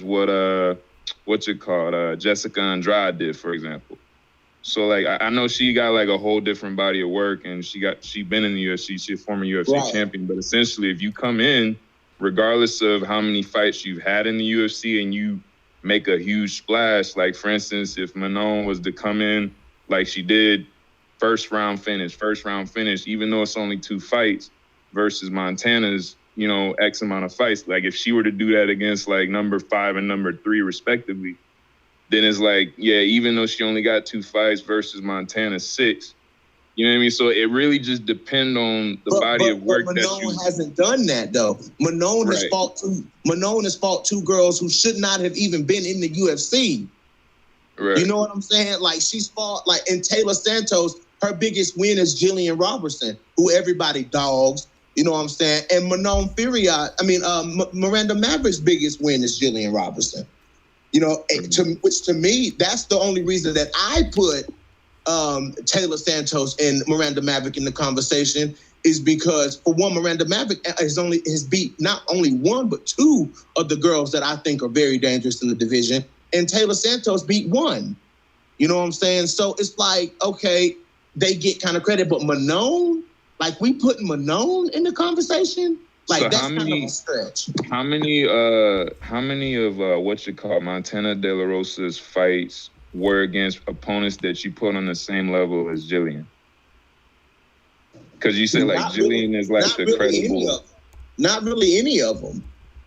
So to play devil's advocate, I think that's what Combo's getting at, is like the level of competition, even though it is UFC experience. Like, I think he said like a few of them got like released or some shit like that. Yeah. But like, so like, I guess like on Combo's point, it's like, okay, she has more. It's kind of like the quality versus quantity thing. Right. Like, she has more, but like, what's the quality of the opponent? Okay, so, what's like, the quality of opponent for Manon Furiat? But she's in the conversation. But what's the quality of opponent for Manon? All right. Right. So I'll say this for Manon. Okay, for Manon.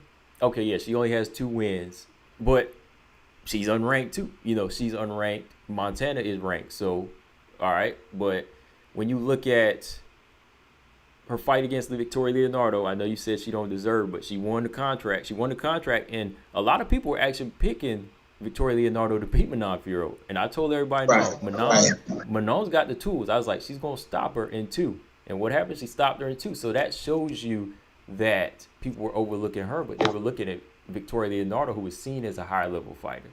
They thought she was a higher level fighter because she's been in there with higher level competition. But Manon, in my opinion, that's what I say, in my opinion, she had the tools to beat a higher level caliber of fighter that she's on.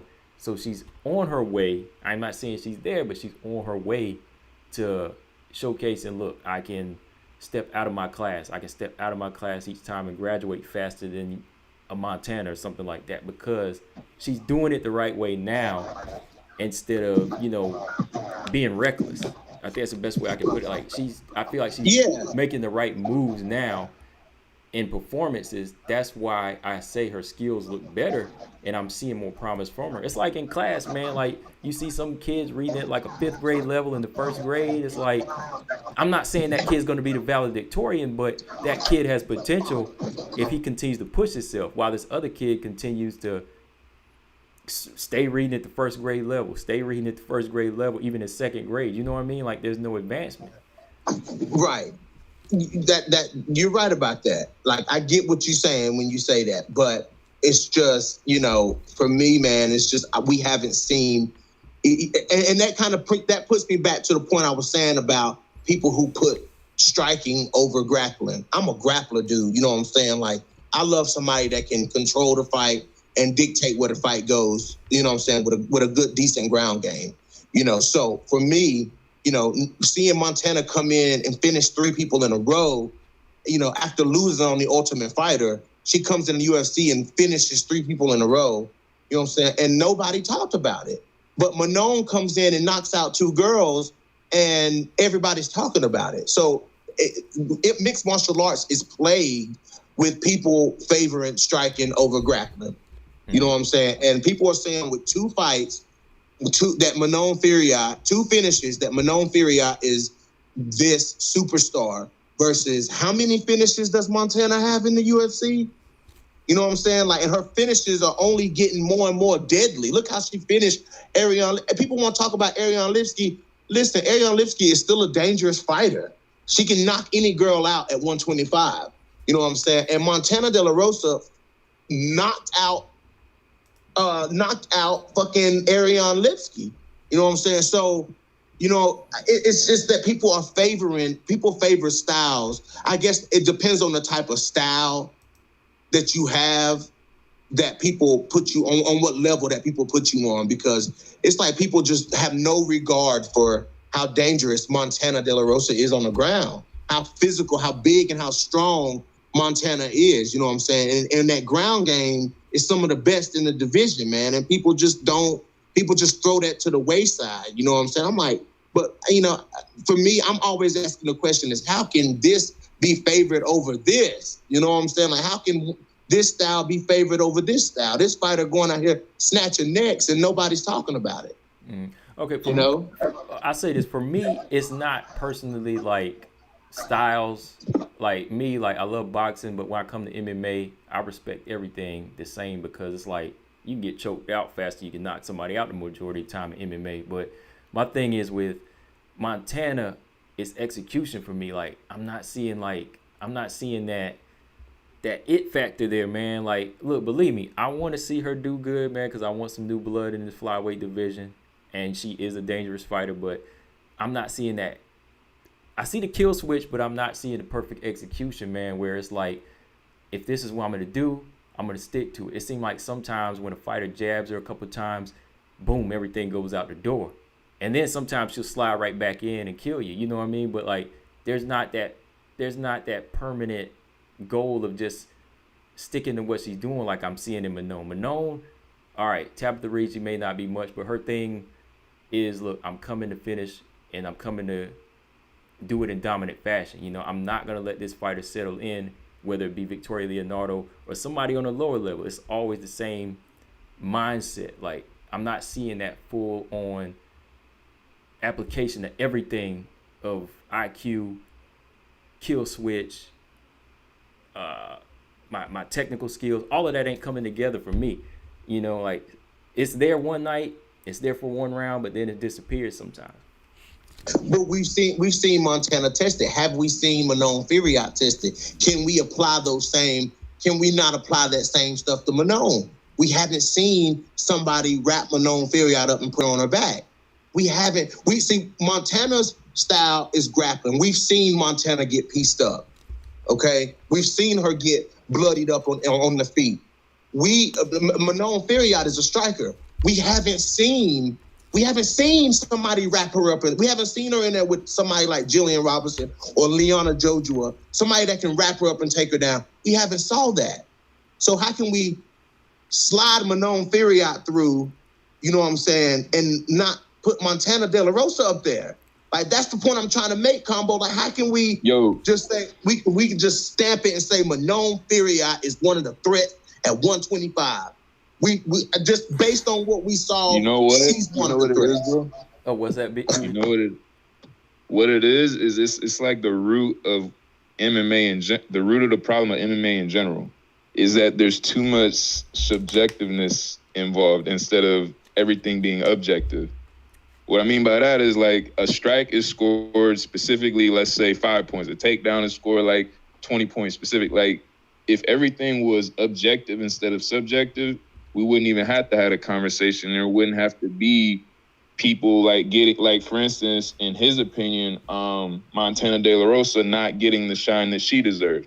We would never have a conversation where, like, people aren't getting what they deserve in terms of spotlight, opportunities, this, that, and other. Because if everything was like, hey, based on performance against a person that is of this rank or whatever, like, if you put the fighters like Montana face on a specific level, you say, hey, this is how she performed at that time against fighters that were at this level compared to Manon, how she did against fighters that were at this level. You know what I mean? Like, then you could really... But Manon ain't fought nobody on any level, though. That's the thing. Manon hasn't faced a higher level of competition. We haven't seen it. We've seen Montana face higher level of competition, and both of them were close fights. We haven't seen Manon up in there with a Catlin Chukagian. We haven't seen Manon in there with Lauren Murphy. You know what I'm saying? We've seen Montana in there with Andrea Lee. We've seen Montana in there with Viviane Araujo. And what happened? She went toe-to-toe with both of them. You know what I'm saying? She went toe-to-toe with both of them, and they were both close fights. You know what I'm saying? Like, we haven't seen that from Manon. She's only had 2 fights. Okay.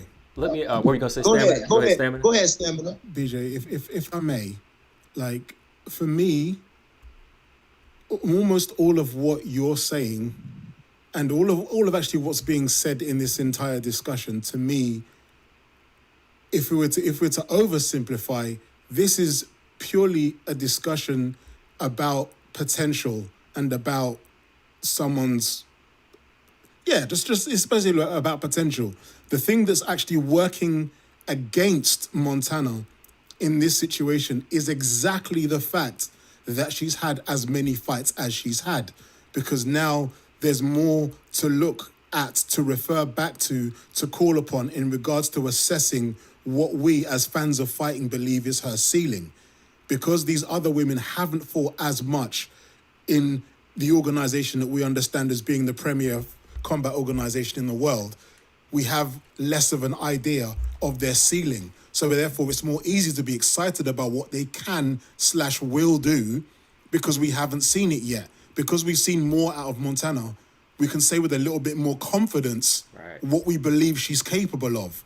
So anyone with a brain in their head will definitely allow for their opinions to change every single time all of them fight. No one is saying that, Miranda is absolutely a champion. No one is saying that Manon Fiorot is going to be fighting for the belt by Christmas. No one's saying that, because that's crazy.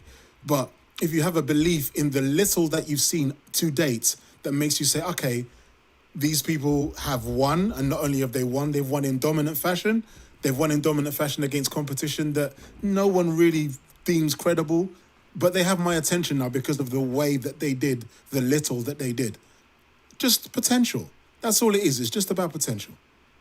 You couldn't have said it any better. Like, that's what I was getting at with my school analogy. It's like, if I see a kid in first grade reading at the 5th grade level, it's like, yeah, he's got potential. I'm not saying he's a valedictorian yet, but he's got potential to, maybe advance down the line and become a, scholar if he applies himself. But, going off of what I'm seeing with, say, like this one kid who just continues to read at this same level, maybe advance, then backtrack, backtrack. It's kind of like I'm not getting the same energy here, and I've seen it over and over. But with this one, I'm seeing it. I'm already seeing it off of a couple of movies. Is she backtracking though? Is she backtracking though? I think she's backtracking with the way her wins and her losses kind of scale out. Like, it's what, 7-6 we said. What you mean 7-6? What's her record again? What is it? What we say? It's like 6-2. 6-2. It's like 6-2-1 in the UFC. In the UFC, okay. That's what I was saying, like 6 wins or something like that. Yeah, like I'm saying, like, it's not coming. Everything's not coming together to make us say that we got to keep an eye on her. She's going to advance. It still hasn't happened in 4 years. Yeah, look at Charlie Olives though. That may be he true, broke man. the record. Right. He broke the record of most fights it took to reach that level. You know what I'm saying? Right. So you never know. Exactly. You know what I'm saying? Some fighters get thrust up through divisions and some don't. You know what I'm saying? Viviane Araújo got thrust all the way up through the division and she been getting her ass beat. You know what I'm saying? Like, and what you said about Montana, you might be right, but the problem that I have is putting those 3 fighters in front of her when we haven't seen what they really can do against the better girls in the division. That's why they do it. That's literally why they do it. Why they do what? That's why that people are going to be inclined to put those women ahead of fighters like Montana, because because it's based on what they expect, not what they've seen. It's the potential, not the actual facts of it. Right. That's why they do it. I guess you're right about that. I guess you're right, but that's just what's bland. It's not logical, but that's the fandom. That's how we work. We're passionate and we like what we like. You know what I mean? That's it's not rational. It's just instinct, inclination. Right. Because it's what we've seen and what we haven't seen. But see, we have something like he was saying earlier to gauge off of Montana. We've seen what she can do, and then we've seen what she can't do many a time. So now people have more to kind of go off of, So that's how I'm kind of thinking. I'm like, I've seen her fail. I've seen her pass. I've seen her have trouble with technicians. So it's like I'm kind of looking at what the division's going to have to offer, in the future. That's why I'm just right, like robot chicken wings, right? Like, yeah, we also see Montana improving. Like, how are we not seeing that? Like, how are we not seeing that the Montana that fought Rachel Ostovich and the Montana that fought Viviane Araújo, the Montana that fought, you know what I'm saying, Christina Marks, and the Montana that fought, you know what I'm saying, Ariane Lipsky, how are we not saying that that's two different Montana? How do we not see that? It's not that it's not being seen. It's that you personally value that more than everyone else in this conversation. Yeah, that's just a personal preference thing again. That's all it is. It's not a personal preference. I have my picks, bro. I have my picks. Yes, I have my picks. But when it comes to what I see, I take that out of it. You know what I'm saying? Like, I take that out of it. Like, you don't hear me saying that about Liana Jojua because we haven't seen enough from Liana Jojua. Yes, I say Liana Jojua was very dangerous. Yes, she's one of my picks. But we haven't seen Jojua. We haven't seen Jojua in a second and third round with some, we just haven't seen her tested enough. No, but, you know what I'm saying? But that, sorry to cut you, but that actually reinforces my point. Jojo is actually a really good example in that she's someone who also hasn't really fought a great deal within the UFC.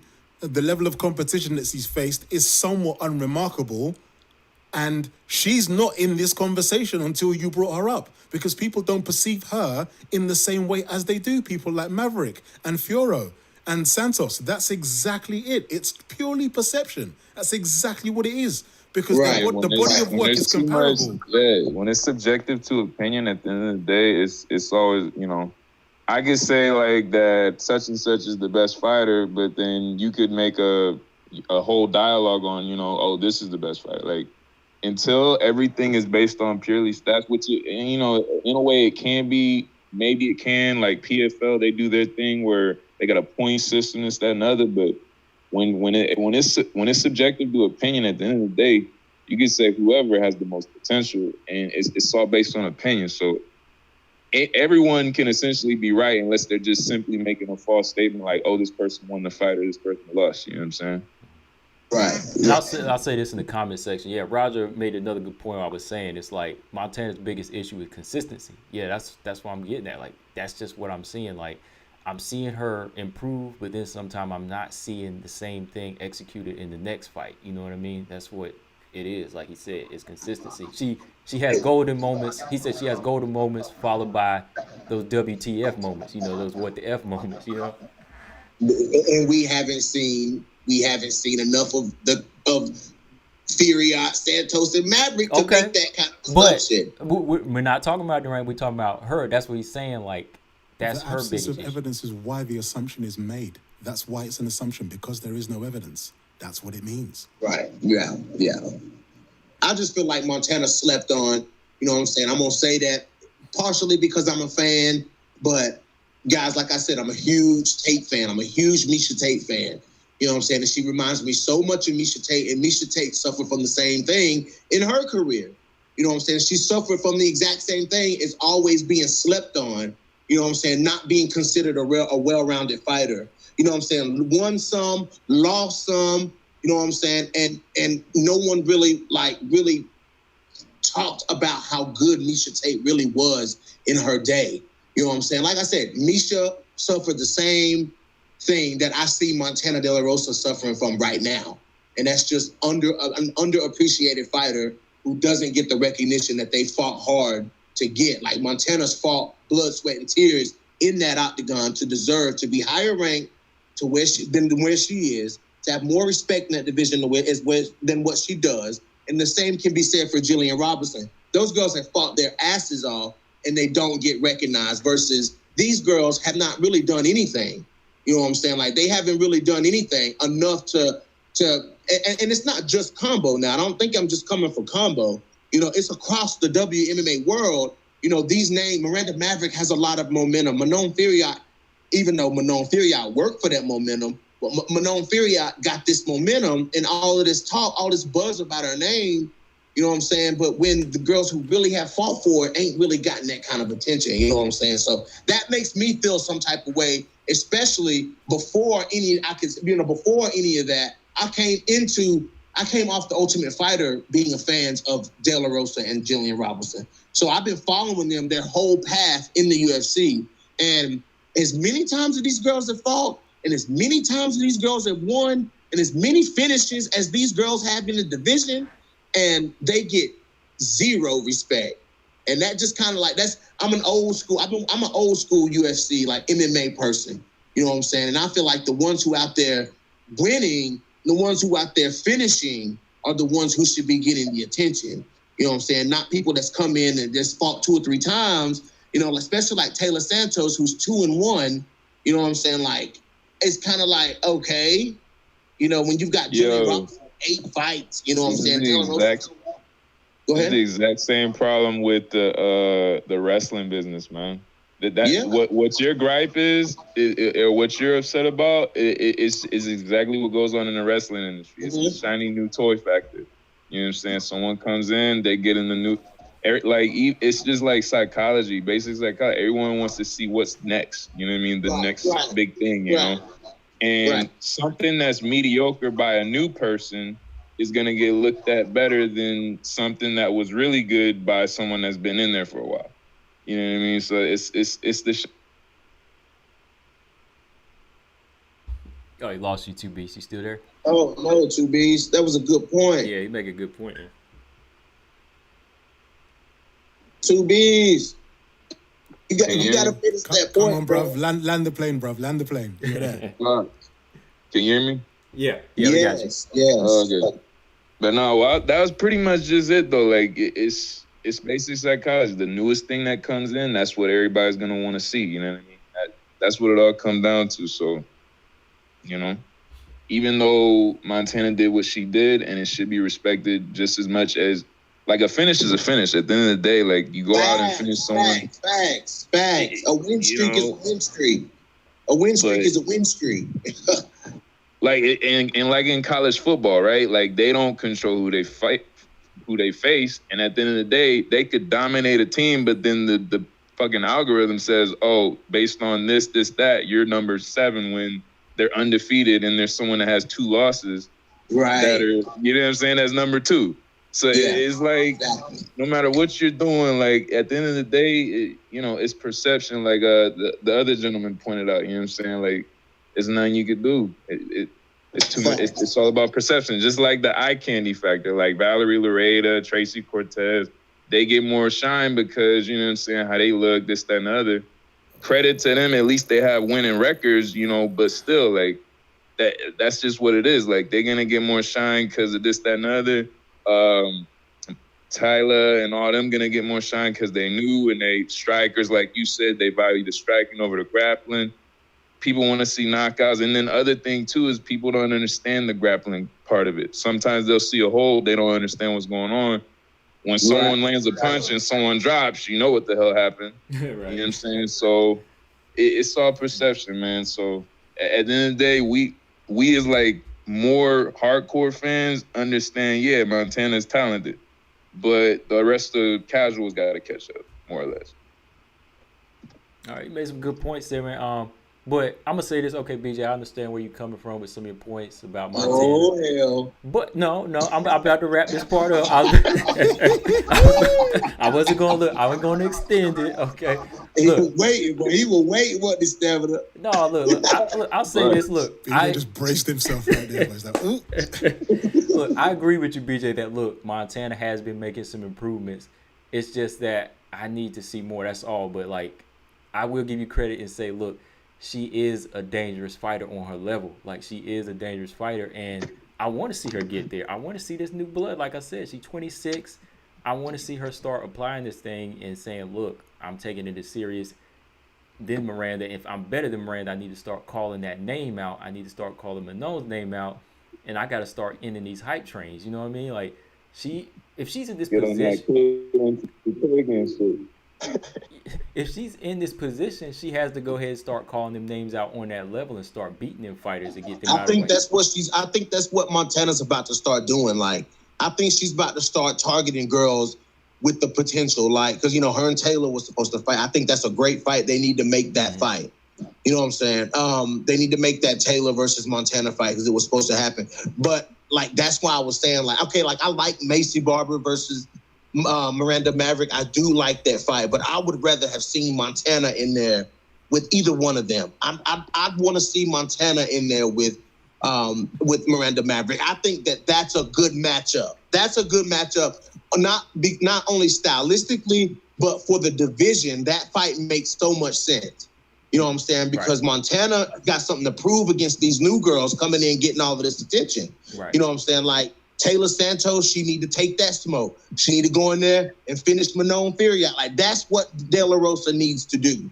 And everybody, everybody knows that I'm also a Jillian Robertson fan.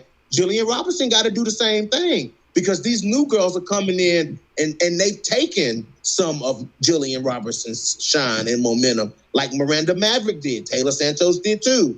You know what I'm saying? Like Jillian Robertson needs to have a savage finish her next fight. And Montana De La Rosa needs to go. She's in a position where she needs to go after these names. Like she needs to go after Maverick. She needs to go after Santos, Furiat, you know what I'm saying? Like Antonina, like she needs to go after these girls.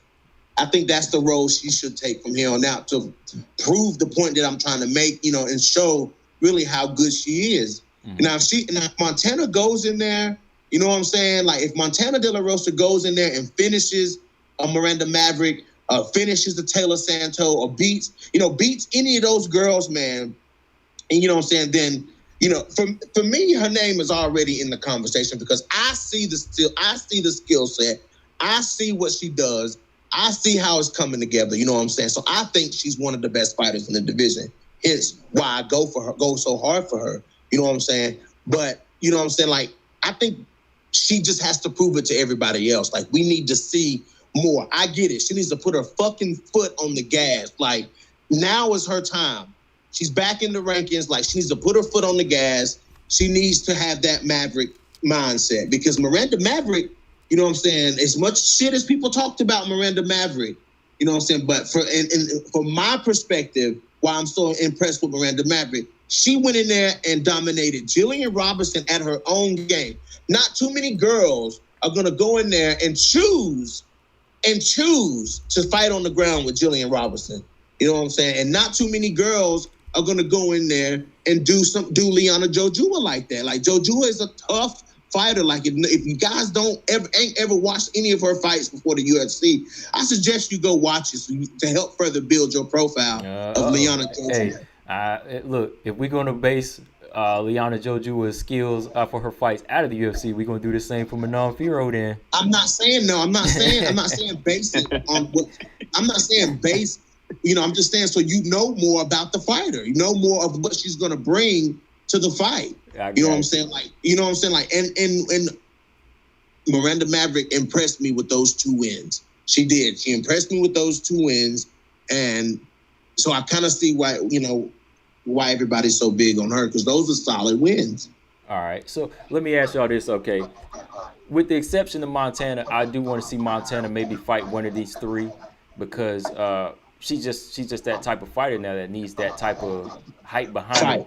But what do y'all think? I'm gonna start with you, Stamina. Like, what do you think of this new blood mixing it up with the top 10 if they can get there? Is that necessary? Like, because some people are saying Taylor needs to fight Manon needs to fight Miranda, but I'm thinking like they need to mix it up, man. Like, they need to get the older heads out, man. Like, what do you think, Stamina? Man, that's like essential. Absolutely essential. I was saying that before Manon even got to the UFC. I was saying that before Tyler even got there. We were all, well, not we all, but I was somewhat just over, the conversations that always seem to involve your Caitlins and your Roxys and your Jessicas and your JoJos, and it's like, is there no one else?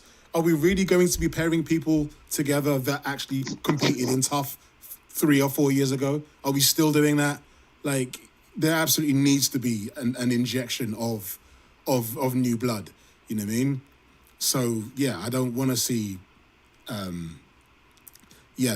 these prospects cutting each other's heads off. Like, no, I really don't. There's potential for all of them to do stuff. So it's just like, I don't want to see I don't know, Alexa Grasso fight bloody Miranda Maverick or whatever, just because, you know, she's only just come up from strawweight. Let's see her do something with some people who've been around for a while. Put her in there with bloody Alexis Davis if she was still in one. Just do something whereby there can be a very obvious and pronounced changing of the guard, as it were. Either the old guard hold their spot in the way that Catelyn has been doing thus far, or they get toppled. It's one or the other. But yeah, just everyone cutting each other's heads off and leaving that aforementioned vacuum that Roger was talking about up at the actual top. You know, you got the champion, you've got fuck all going on in the top 5, and then you got everyone else. That's no good. There's a giant hole in the most important part of the division. It's like, no. So yeah, it's essential. Very, very necessary. Okay. What do you think, 2 Beasts?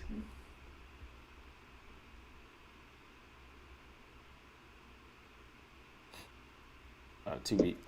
What? I'll probably skip over 2 Beasts. Come back to him. What about you, BJ? It's not. Oh yeah, 2 Beasts. There you go. Okay, I can hear you now. Okay, y'all gotta bear with my phone and shit. You good, man? But yeah, basically what he was saying, same thing, and also Miranda Maverick made the same point. You know what I mean? Like, hey, instead of me taking on Macy Barber, we should try to mix it up with top 10.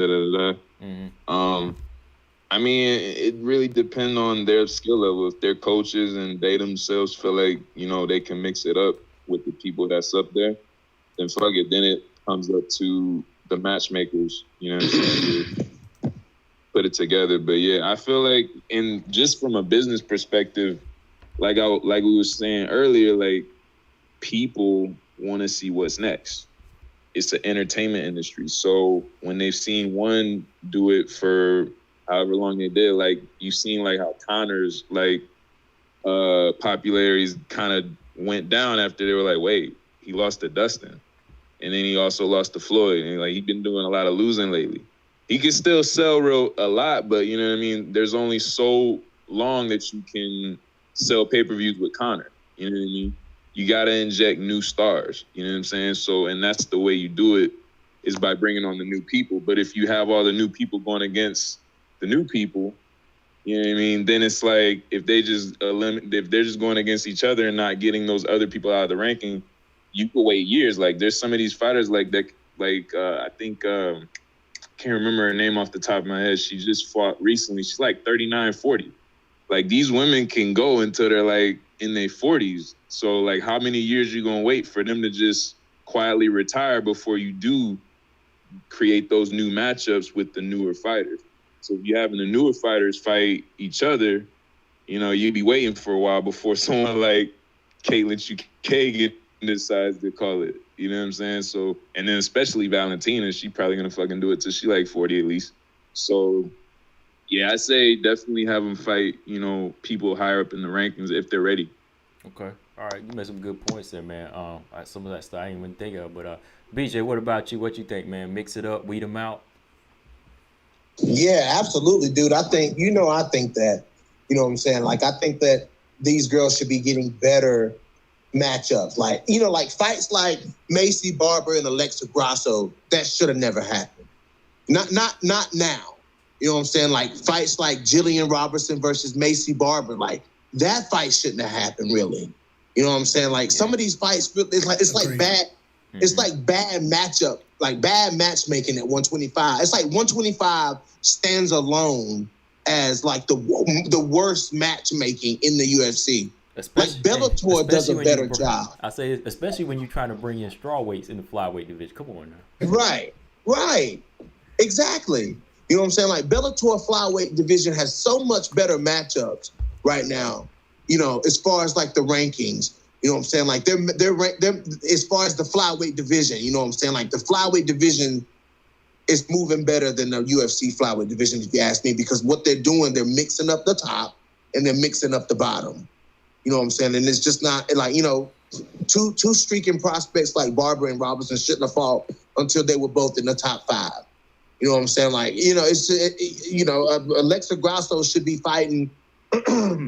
She should be fighting Catelyn Chukagian. Macy Barber should be fighting, you know what I'm saying? Like somebody, you know, well, hell, she did fight Roxanne. But, you know what I'm saying? Like Taylor Santos should have been fighting Lauren Murphy. You know what I'm saying? Like for me, like that's the type of fights I want to see. I want to see Miranda Maverick versus, what's her name? Jennifer Maya. I want to see Montana versus, you know what I'm saying, like Alexa Grasso or somebody like that. That's what I want to see. Yeah, I agree, man. Like that would be a good fight, man. You know, they just need to start like leveling up, and then getting ready to get some of these girls that aren't bringing the call out energy to the octagon. You know, they continue to do the same thing. Like, I'm content at being number 5. I'm content at being the gatekeeper. I'm like, get out the way then. Let these girls in. But got this ain't the Savage. This actually is called. That's because they're turning down fights. Yeah. That's why. That's because the top 5, top 8 turning down fights. Right. They cherry picking who they fight because they don't want to take those. I think, to be honest with you, Combo, I didn't mean to cut you off, but I think that the girls in the top are super, super, super wary and aware of the girls that are lurking down from spot, let's say spot 8 to 15, and even below 15. You know what I'm saying? Like, I think those girls are very aware of those girls. You know what I'm saying? And they, like you said, they get content. They get, settled into that spot up there. I'm only going to take fights that's going to benefit me.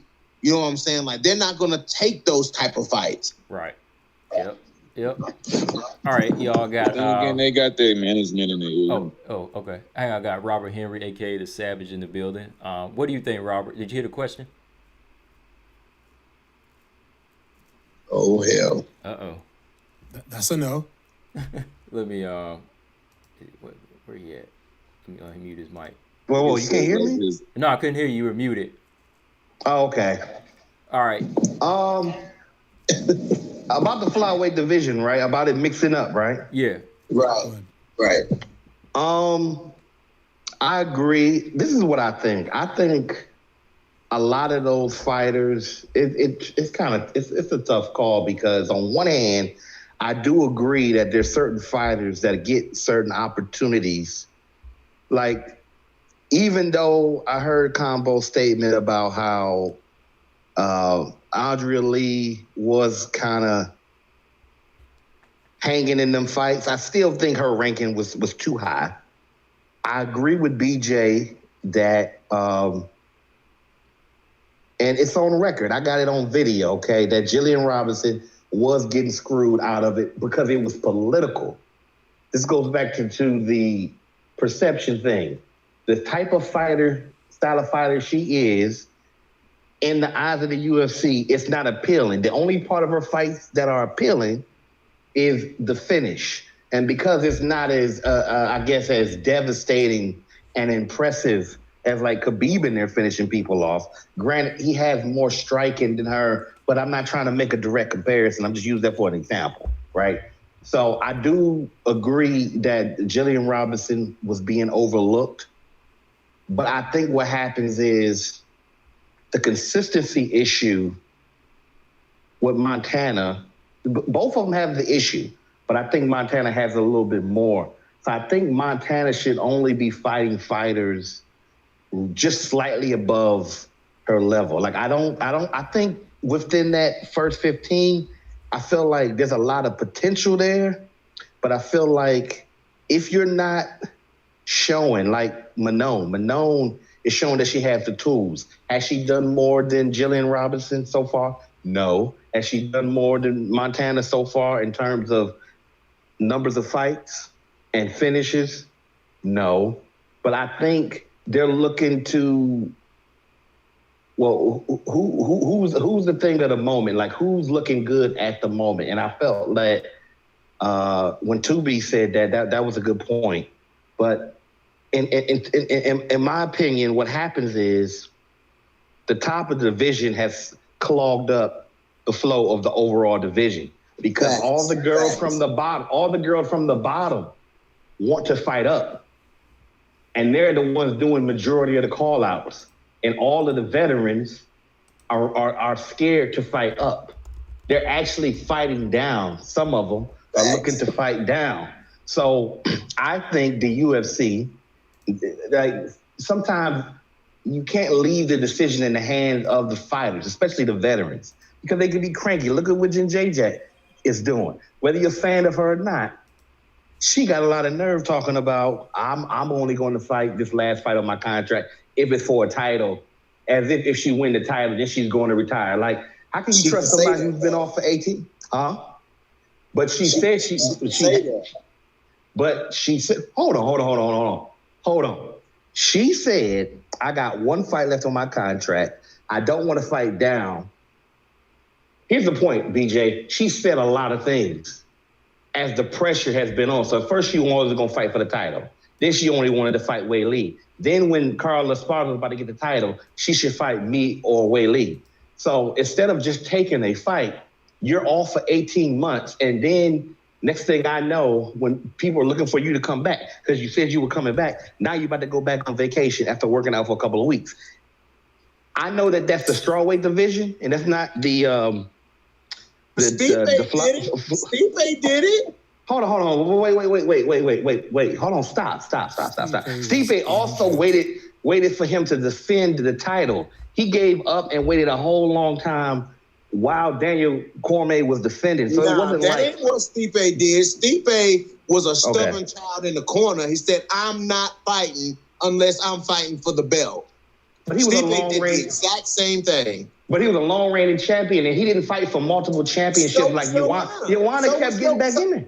Ioana had fought at two different divisions, though. BJ, no, not at the time when she was making the demand. She's long past being the champion. Ioana was, by the time she started talking crazy. That's like 2017, bro. Look, She's been a champion in almost 4 or 5 years. It's a long while. Ioana was 2-4. Ioana's 2-4 in the past 4 years. All losses to champions. She don't have a leg to stand on. That's what I'm saying.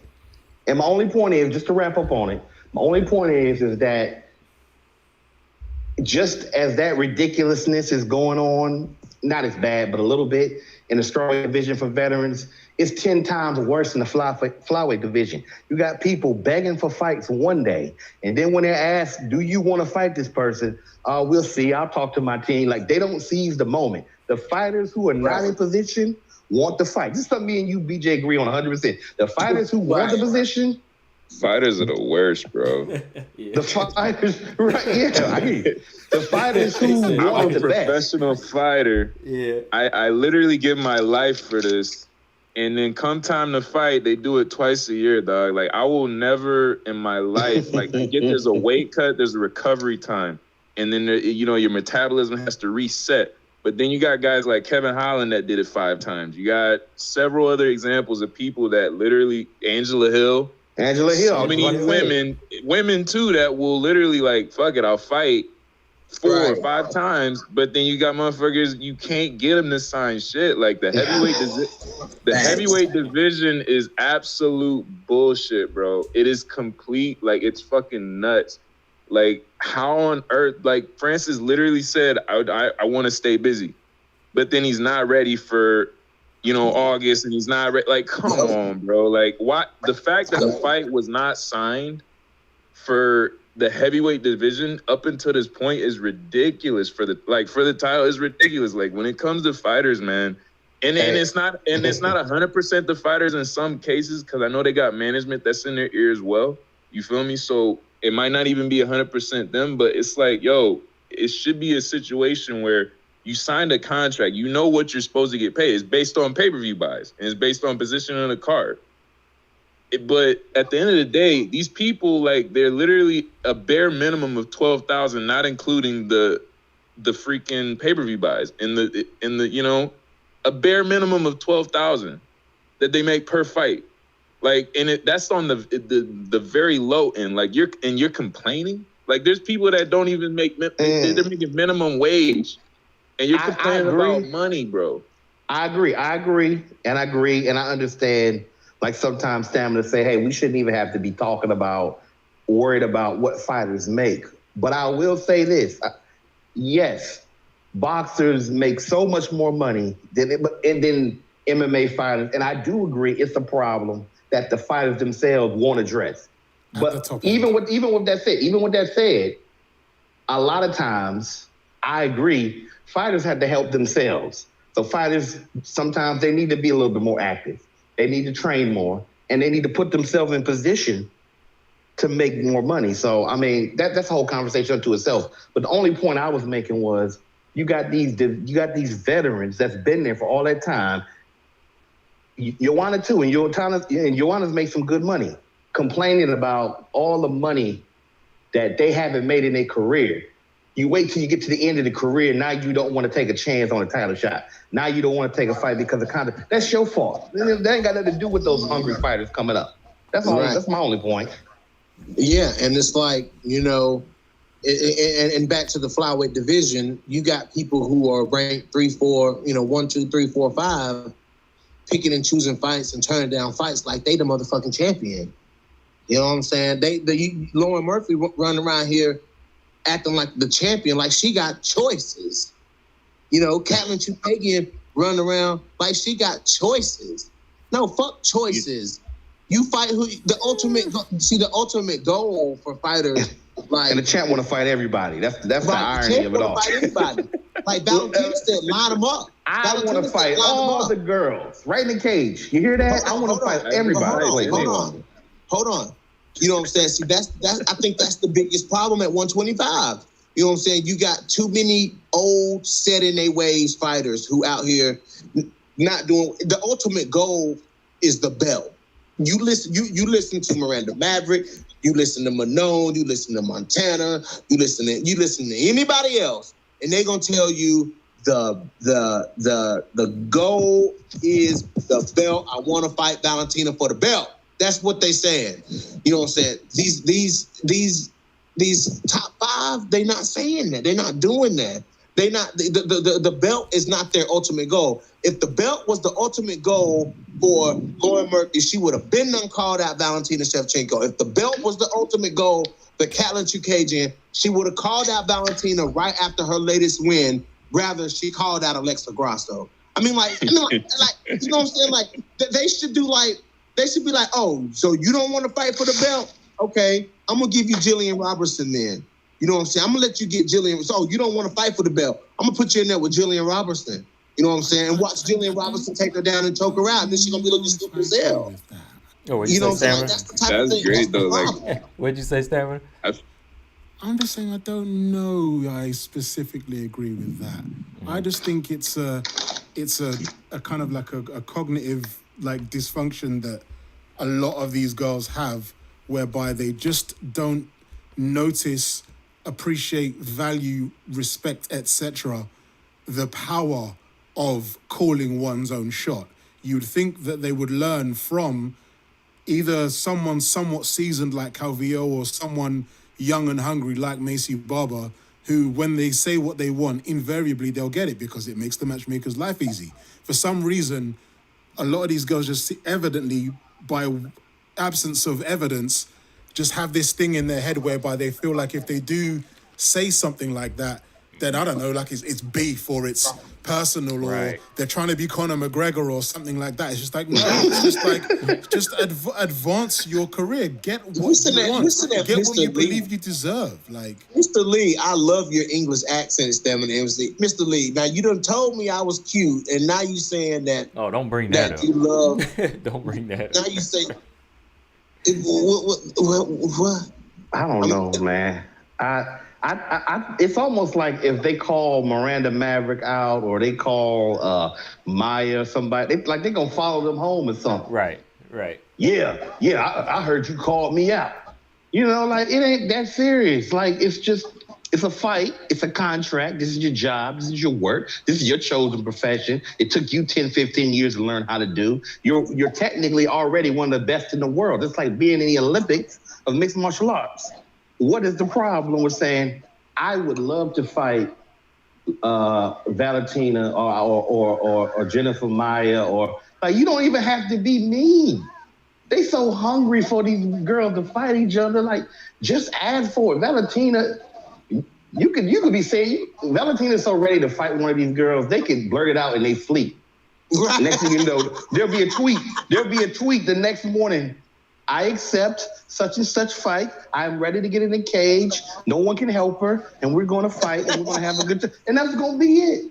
It's just so ridiculous. Once the cage door closes, it is me and my opponent in the cage, and nothing can help you once the cage door is closed. Well, when Valentina starts saying Wait, that hold shit, up. Let me say this. Look, I'll say somebody about to get fucked up when Valentina say, well, once you say, you can say what you want to on social media, but once you get into the cage, there is nothing. There was nobody there to help you. It's just me and my opponent. I train very hard. When she say that, when Valentina starts saying that shit, she about to fuck somebody world up. Hold on, I'll say this. Listen to Valen DJ, boy. Sure. Off of what you were saying, though, Stamina, like, I think it's the fact that these women, they still, they don't understand, like, they have the opportunity in their hands. It's like they still think like company people. You know what I mean? Like, if they say something out of line, they'll get cut.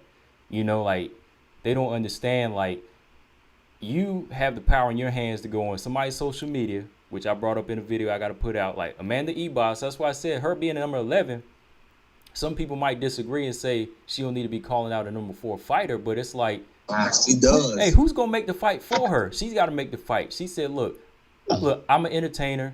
This is still entertainment, so let me cut through the middleman. Let me hit Xiaonan up. She got a Twitter like me. Okay, I'm a tweeter. Yo, McMahon got one. Dana got one. Let's make this easy. Hey, who did that? Cynthia Calvillo. Wait, Cynthia Calvillo did that with Jessica Andrade, right? And what does she got happening in September? She got a fight, right? Right. Yeah. So you want to know? Hold on. My point is, you got to cut out that company mentality thing. Like, yeah, you work under this umbrella, but you are making the money for Dana. Like, fighters still haven't came to that term yet. Like, if we don't fight, then he has nothing. You know. So. I think there's two things though to it though. There's obviously like the management, like because I've heard like a lot of fighters in their post fight, they're like, well, I gotta talk with management, I gotta talk with my team, you know, see what because they're very team oriented, even though it's a single sport. There's a lot of fighters like that, and then there's also fighters where they just don't care. Because maybe it's like a lack of belief, like, oh, if I call this person out, are they really gonna like give me, like, say they're like 15 and they're like, well, I'd really like to fight such and such, like at number 4, but are they really gonna give me that? So instead of calling out number 4, they're like, you know what, give me anybody top 10, da da da da. No, can't say that. I think it's but every fighter don't accept call outs though. Yeah. You know what I'm saying? Some fighters get called out and they talking to me. It's not about the accepting thing. Like accepting the fight, accepting the call out directly from the fighter is one thing. But when Mick Maynard or Shelby puts the call in and you have to say no, then that's different shit. When they're about to fax you over some paperwork, that's different shit. Social media is one thing. It's not. It's not the only thing. Some fighters get sent contracts and they send it back. Nope. That's true. Lauren Murphy. Anyway, hey, but let me say this to respond to what Combo was saying. And Tanina too. No, we ain't going there tonight. I'm not going there. I'm not going there. But let me say this though. In terms of Amanda Ribas and Calvillo, look, I'm gonna simplify it. Okay, this is what I think. This is what the Savage thinks about the whole situation. Here's the difference between Calvillo, Ribas, Valentina, and my girl who just won, one of my favorites. I mean, she still got to work on some stuff, but being reckless. But Julia Avila, right? Just like her, I'm going to tell you, straight to the point. This is the difference between them girls and them other girls. They crazy. They love to fight. They want to fight. They want to prove themselves. Why the hell would Calvillo call out somebody like Andrade? Because she want that damn smoke. Don't nobody think she can be there. She like, guess what? I'll fight her. I'll get her. I've been meaning to fight that girl for 5-6 years. I respect that. That ain't got nothing to do with, am I a big fan of Calvillo? I mean, I like Calvillo. She's okay, but Calvillo is willing to take a dangerous-ass fight after getting embarrassed. Right. Yep. I mean, it's bad enough she came back with COVID and had to fight a top fighter. She gets whooped and dominated in the fight. She's like, you know what? You just lost. I just lost. I want that smoke. Let's run it. Let's just do it. Look, they willing to actually rationalize, not just tell you who they want to fight, tell you why they want to fight. Make a compelling argument. But then the UFC wants to give these other fighters title eliminators, title shots, and they won't take them because they're not fighters. They are fight talent. They're talent. They got by on talent, and at a certain point, that fight spirit, it either just died or it was just never there like it should be. Like, I forget the name of the fighter. I guarantee you this. I guarantee you, if Tatiana Suarez goes in there and dominates Roxanne Modafferi, I'm willing to bet. If I'm lying, I will delete No Filter MMA and be done with podcasting. But I guarantee you, Tatiana gonna call her motherfucking shot. You better believe it. You better believe it, and don't be surprised when Tatiana calls her shot. You know what I'm saying? Because Tatiana was in line for the title shot at 115. Tatiana going there and dominate Roxanne Modafferi, she gonna call for that fight. Oh, she gonna call for that fight, and I'm here for it. 100. I'm here for it. 100. Yeah. You know how I feel about Tatiana. I'm here for Valentina versus Tatiana Suarez because, for one, Valentina is a level of striker that Tatiana ain't never had to deal with, and Tatiana is a level of wrestling that Valentina ain't never dealt with. She dealt with Juliana Pena. You know what I'm saying? Barely. She barely dealt with Juliana Pena.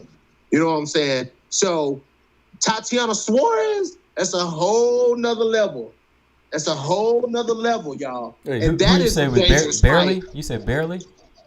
She barely dealt. She barely dealt. She took her down twice though. Yeah. She barely dealt with the wrestling of Juliana Pena. She looked kind of comfortable in there, if you ask me.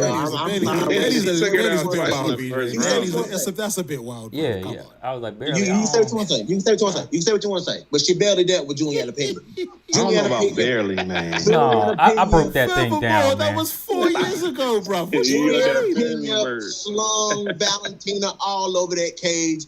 I don't know about slung. No. Look what happened, bro. Look what happened. How many takedowns was scored in the first round? Listen, I don't know. That fight was 4 years ago. Oh, okay. Convenient. What I'm saying about Tatiana Suarez, though, is that is something Valentina ain't dealt with. So y'all can call you shot all you want to on Suarez versus Valentina, but if you ask me, you already know who I think. We need to see it. We need to see it because eventually these chicks are going to clock on. Eventually they're going to be like, oh, you know what? And the light bulb's going to go on above their head. Eventually they're going to realize, and it's going to take the newest additions to the division to show these established girls exactly what the fuck is up. So it's like, no, this is how you do it. Watch me. Like, I want something and I'm going to go get it. You jam and do whatever the fuck you want to do. Go have your little kumbaya training sessions together and whatnot. I need to eat. Yeah, BJ. As I told you a long time ago. Bring the smoke. You better bring the smoke. I'm bringing the smoke. Listen. And that's what you can't never retire. Don't ever retire no matter who win or lose. We need somebody to argue with. Yeah. Check this out. We need somebody to debate with. You and Jason Rose forever. Listen. No matter what Jillian Robinson does, Joe Juwa, Montana De La Rosa, I don't care about none of them finishes. I told you a long time ago, the video is still up, okay? The most important statistic in the flyweight division is still Valentina Shevchenko undefeated in that division.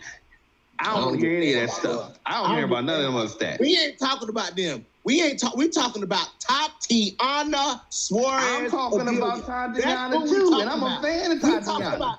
We talking about Tatiana Suarez. I'm talking about Tatiana Suarez too. So what you gonna say? It doesn't sound like it, Robert. It doesn't sound like it. What you saying? Valentina your accent's a little bit weird. It sounded a bit like Valentina. I'm sorry. Yeah, I heard Valentina. I'm sorry. I speak Valentina Ease sometimes. I go in and out from English to Russian and Spanish or whatever. What did you say, Stamina? I'm saying his pronunciation was terrible. He made Valentina sound like Tatiana. He's doing it all wrong. Oh, no, my bad. Hey, listen. No, okay, but what I'm saying is, Valentina Shevchenko. When you say Tatiana has something, don't get me wrong. She does that. Look, she's special. She's a special fighter. Okay, I'm a fan. But Valentina has fought every type of fighter. Robert, come on. Robert, stop it. Now, Come you on, better Robert. stop, Robert Henry. Why are you telling me to stop? You're at the window right now, bro. You're at the window. Come on. I'm at the window, bro. You need to stop it.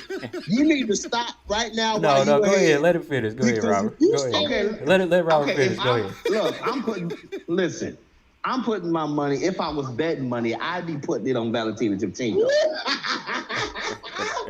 Hey.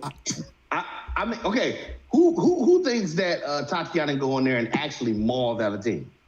Not that it wouldn't be competitive. You crazy Maul as hell. Valentina. You crazy as hell. Nah, I You don't believe think, that? I can't. I think It'd you be was quiet. competitive. Yeah, I think that BJ was quiet about Tatiana. I mean, first of all, she just came back. But come on, you looking for some savior of the rest of the division to finally take out Valentina? Listen, I don't see it happening. Valentina is not going to stop. How Valentina going to stop the takedowns of Tatiana Suarez? Come on, man. Come on, dude. How Tatiana gonna take her down when she can't hit her? She can't touch her. Nobody, bruh. Ain't nobody stopping Tatiana Suarez from taking them down. Nobody, bro. Valentina or no Valentina. Valentina ain't stopping Tatiana Suarez from taking her if it goes down. to the ground. If it goes to the ground and Valentina decides, like Roger said, decides to let the fight go to the ground, like she does with all the fights that fighters think they can take it to the ground and dominate her. What you gonna say then? What you gonna say then when Tatiana is actually struggling and it's a fight? A real fight. Nurmagomedov took down. I don't hear nothing about no Khabib. I'm tired of that Khabib comparison, okay? Tatiana, yes, she's undefeated. Yes, she a wrestler. She ain't got no titles. She ain't got nothing. She gotta beat the best to be in that conversation. All right, hold on. One at a time. Okay, let me talk now. Listen, Khabib took down people who were twice the striker of Valentina Shevchenko. Okay? Edson Barboza. Should I start naming people? Okay. Wait. I don't know I know Edson is a man, but no, Valentina is an elite striker. I will give her that. I don't care, men or women. Valentina's pound for pound one of the best strikers. All around, man. Listen, timing, he's taking distance. Down. No, that's different level. Now you can't. No, Edson's not going to be on the level of Valentina with strike. I love Edson, but no. Okay, well, you can say that, but listen, Khabib took down people and showed that if you got the strength, that style right there can take out anything that comes his way. Anything that comes his way. You know what I'm saying? And Tatiana is the same damn thing. Tatiana Suarez fights the same way and does the same thing to people that Khabib does to people. And Valentina ain't gonna be no different. She did it at strawweight. Man, whatever. Tatiana is a strawweight who was struggling to make strawweight. So let's get that right now. Tatiana is somebody who used to fight at Could Khabib do what he did against Usman? Do you believe that? No. Do you believe that without a shadow of a doubt? That he could go in there and just dominate Usman? You never without know. a problem. You never know. You could. Was she going up? It's not You impossible. think she can go up and dominate Valentina? It's not impossible for Khabib to dominate Kamaru Usman because Khabib and Kamaru Usman don't fight the same. You know what I'm saying? So I mean, ain't nobody been able to stop Khabib, and ain't nobody been able to stop Tatiana Suarez. So you tell me what makes Valentina any different. We seen Jennifer Maia secure takedowns on Valentina. You don't think that Tatiana Suarez gonna get a takedown? You don't think Tatiana Suarez can hold Valentina down? Look, I'm a fan of Tatiana, but what is she gonna do with the takedown? It's all in what you do with it. What Tatiana does. Okay. Beat the hell out of you. What she does to everybody else. Because Jennifer Maia's show didn't dominate when she got that whole round. She gave her the whole round. She couldn't do nothing. Jennifer Maia is not Tatiana Suarez. Oh, okay. All right, that's what it is. So Jennifer Maia is not Tatiana Suarez. So you're saying that Maia wasn't able to execute her jiu-jitsu and wasn't able to get any ground and pound, and Tatiana's going to be able to do that to Valentina, no problem. Because once she get that first takedown. Tatiana does. That's not what Jennifer Maia does. That's what Tatiana Suarez does. She takes girls down and she beats the hell out of them. That's what she does. That's not what Jennifer Maia does. But what I'm saying is if somebody that's not really the most seasoned takedown artist like Jennifer Maya. I mean, Jennifer Maya she's a well-rounded mixed martial artist. Don't get me wrong, Jennifer Maya can fight on the ground. But when you're talking about somebody who takedowns is their game, takedowns is that's what they do every time we see them come out and fight. They do the same thing to every last one of their opponents. Dude, you can't just say all of a sudden, oh, Valentina's not going to get taken down and dominated by Tatiana Suarez. You know, they said that same shit about everybody that Khabib fought. Every single person that Khabib got matched up with. Oh, Justin Gaethje. Oh, he was a wrestler. We never saw Justin Gaethje wrestle in the UFC. But all of a sudden, everybody wanted to talk about Justin Gaethje's wrestling accolades. Oh my God, Justin Gaethje. They're talking about his takedown defense. Not the wrestling. I'm not finished. But everybody talked about Justin Gaethje's ability to stuff the takedown, his wrestling, his leg kicks. Everybody talked about Dustin Poirier's wrestling. Everybody said Conor McGregor could stop the takedowns. And what did Khabib do to every last one of them? The exact same thing. Different fighters, though. So, I mean, different fighters. I'm saying. I'm look, use Khabib to explain what Tatiana gonna do to Valentina. Let me fix it. Let me fix your argument, though. Valentina that she do to everybody else. Well, look, this is why I say, okay, look, BJ, this is where you kind of jumping out the window. Look, No, will Tatiana take down Valentina? Probably. Yes. Can she? Yeah. But will she dominate her? No. Come on, let's be real. You got to be real about it. Look, she can take her down, yeah, but can she dominate her? If you saying she's gonna dominate, you taking away all the accolades of pound for pound best fighter in the world. Jennifer Maya did though. Jennifer Maya did when she took her down, but she didn't dominate. That's what I'm saying. There's a difference. Take down, dominate, two different things. Like, yeah, she could take her down. You know, Juliana Pena did her thing, clinched her up for, landed some good knees. But did she dominate? No, she couldn't dominate because Valentina still has other tools in her arsenal though. Back to the point that you made earlier, Combo, based off of what we've seen, from both Valentina and Tatiana, from both, based off of what we've seen, both fighters do. Tatiana Suarez is undefeated at taking people down and beating the hell out of them. She's undefeated at that. She has done that to literally everybody. But has she met somebody like Valentina? But I guess Valentina is the unicorn, of course. No. Real quick. Go ahead, wait, hold on. Go ahead, 2B. Yo, how would you compare Tatiana Suarez wrestling to what's her name? We were just talking about her Juliana Pena. Her wrestling is better than Juliana Pena's. She's a better wrestler, and she's a more calculated wrestler. She's not as reckless as Juliana Pena. Juliana Pena can get wild and reckless. You got to understand the level of wrestling we're talking about here.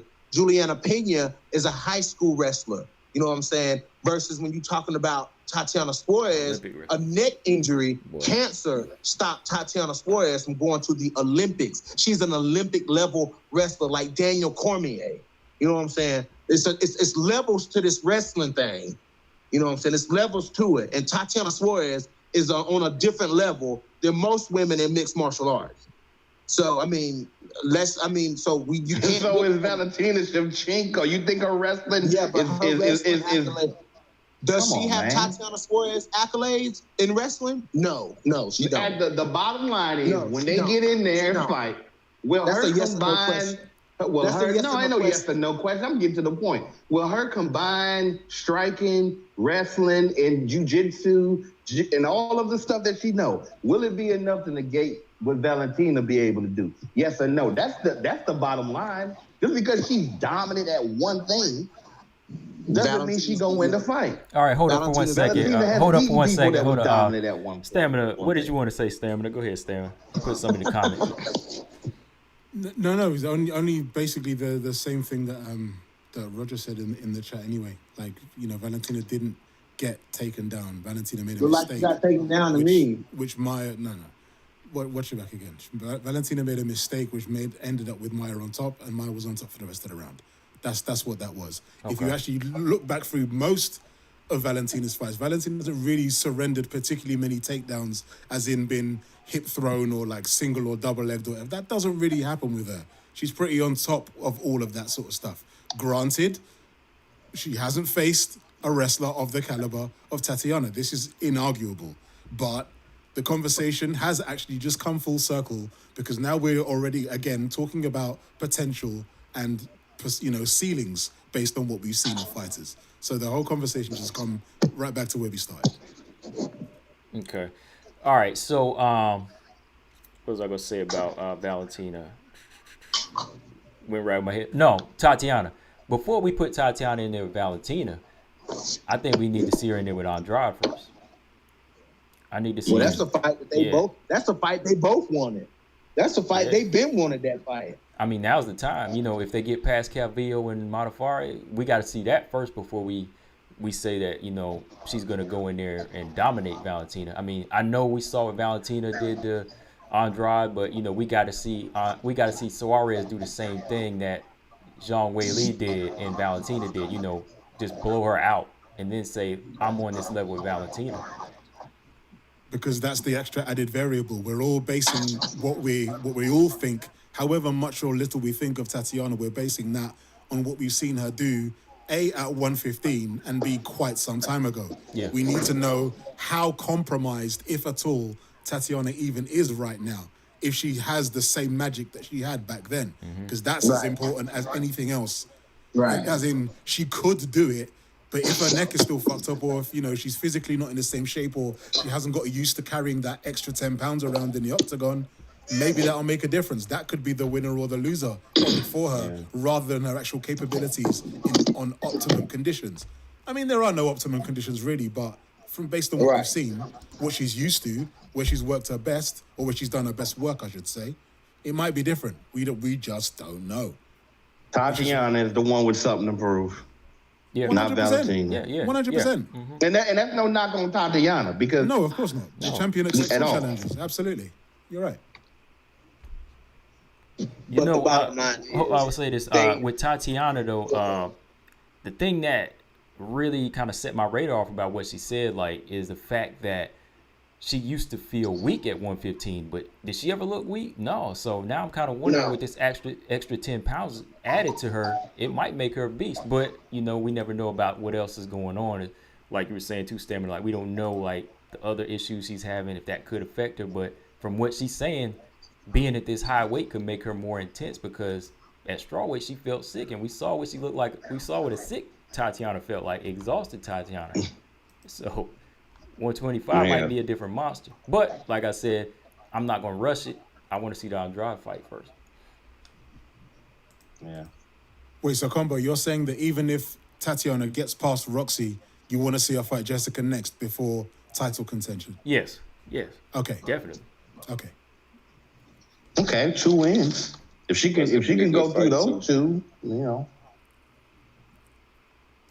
We'll see. We'll see.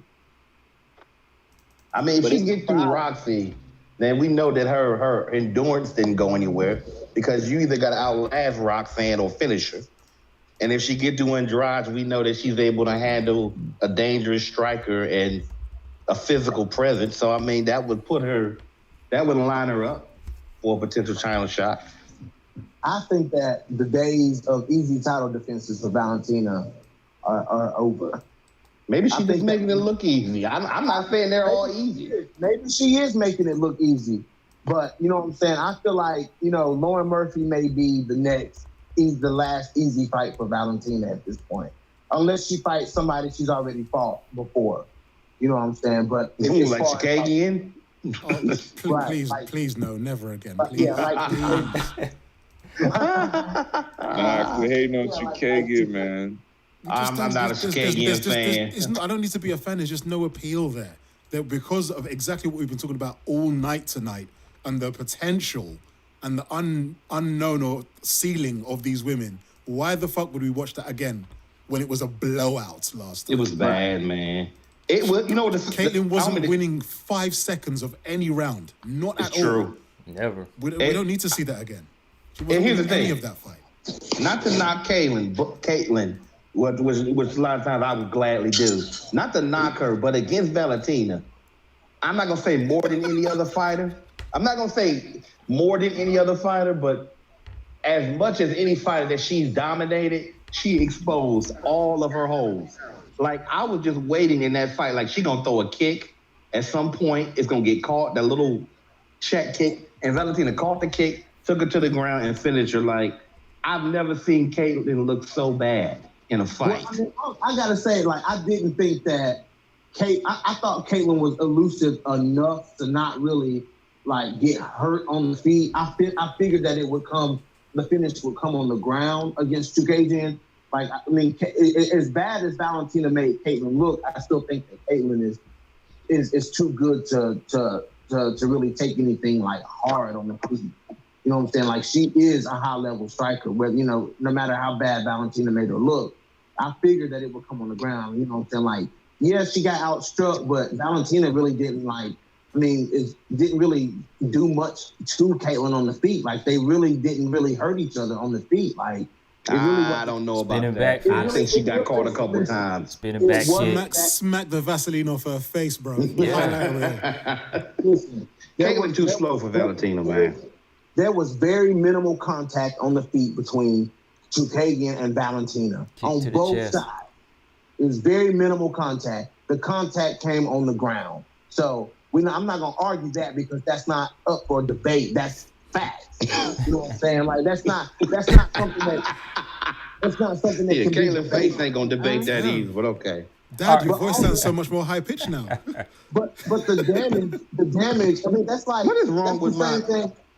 Listen, stamina. That's the same thing I was saying about Juliana Velasquez versus Alima Lake. All that blood and shit you seen on Alima Lake McFarlane, none of that came from Juliana Velasquez's punches. We just play with you with that fight. Don't worry. Okay. That fight was rubbish. Like, no one's gonna really say with their chest, yeah, this is what happened, because nothing really happened in that fight. This wasn't that kind of party, you know. All right, we just play with you with that. Don't worry. It's so good. All right, but before we go on, I got another guest in the chat wants to speak up. What's going on, Mary? Ms. Mary Thomas. What's going on, everybody? I see y'all. What's up? So what was it Man, you wanted I to just speak had on? to get on once y'all started mentioning Suarez and Andrade fight. And I tell you, I want to see Andrade fight every damn body. I told y'all about it. I'm not playing with that. Talk about it. I'm not playing with it. So, man, you know, of course, I think we got to wait until Andrade gets done with Cynthia Calvillo, which I also will not think will be too much of a challenge because, I don't know. I mean, Cynthia's pretty good with her wrestling, but when it comes down to it, I think it's gonna be all up to the strength advantage again. I think Andrade she's just got this versatile stature, you know, like she's thick, like horizontally, you know, and then she's short. So she's just so versatile for all three women's divisions that you just really don't know what to do with her. Well, Valentina clinched her up and that showed the strength of Valentina Shevchenko, though, because when they clinched up, like, she had Jessica Andrade off balance, like trying to find her balance as Valentina was twisting her and turning and trying to get her down. I was like, damn, Valentina is a damn bull. Valentina took away her number one. Like, I'm gonna lock you up. You can't swing on me now. Remember, she used to have to fight at bantamweight. So she's already used to having to haul around those big, and she wasn't really having too much of a hard time up there either. So, you know, like Valentina's, I already knew that Valentina was going to be pretty strong. What I was really hoping for was that Jessica would be more smarter with her technique. And I'm realizing right now that up until now, it seems as if she's still not picking that up yet, you know, and that's starting to worry me because she's literally got the best physique out of everybody across, well, okay, besides Nunes, but across all three divisions, I think she would have the best physique out of everybody, right? She's got the best physicality. She's just not using it correctly. She's not developing it mentally up there. Like, I think she either need to switch gyms or get more serious about her technique. But come on, like, you've seen what she can do already just with her raw physicality. You know, she took out Rose right on the first fight. She got pretty far in the bantamweight, I would say, and right now at flyweight, she damn near took out Chukagian in one round, so she can do some damage. It's just that she did take out Chukagian in one round. Hell yeah.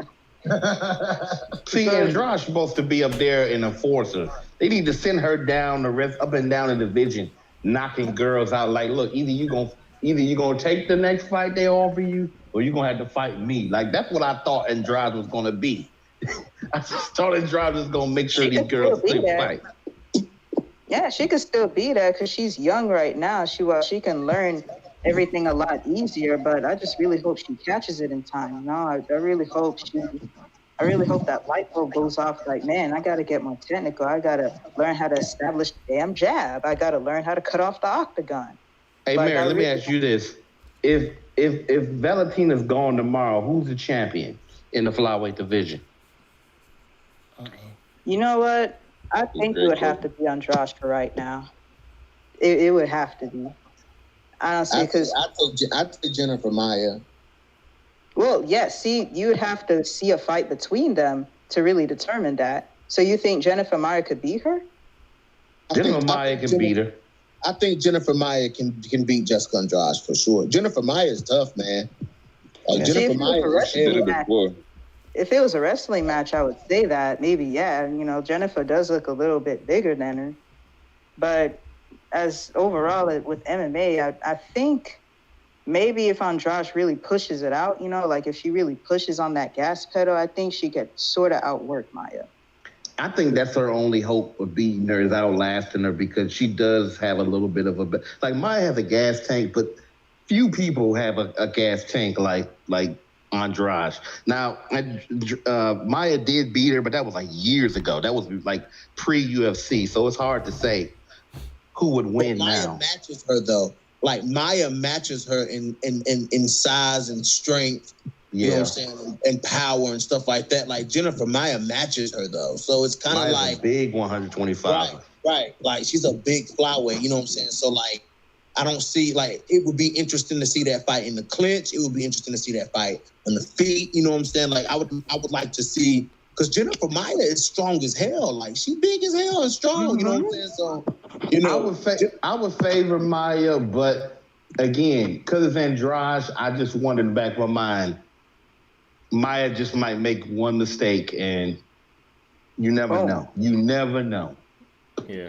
No, I think Andrade can lift Maia still, so I think that's why I think Andrade can sort of like slam Maia a lot. But maybe Maia can do that too. Ooh. Yeah, she slammed some bantamweights. I think she could slam her. Yeah. I'm gonna say this: if Valentina is not champion, everyone's champion. That belt is on a hot potato world tour. Like, no one is a reigning defending champion. Anyone can get beat by anyone else. No fucking way. No fucking way. Any of them can win, but they won't stay. Yeah, if Suarez gets it, I think he could keep it up until maybe a tie between her, Andrade, and Maia. But I think it's got to be between them three. Sorry, Chikagan. Yeah, Marcus Bell said Caitlyn or Andrade, but Andrade, she would take it from Caitlyn, and then Andrade would probably lose it to one of these other girls, because nobody in the division is really like on a level of Valentina. Everybody's got a weakness I think somebody's style can exploit. I'm gonna put it that way. Like with Chikagian, I mean, Chikagian could get that belt and point fight her way to defending that thing, though. That's entirely possible. Like, she could, I mean, you know, in a rematch, we would have to see how it goes. You know what I'm saying? Because Catlin was doing a good job.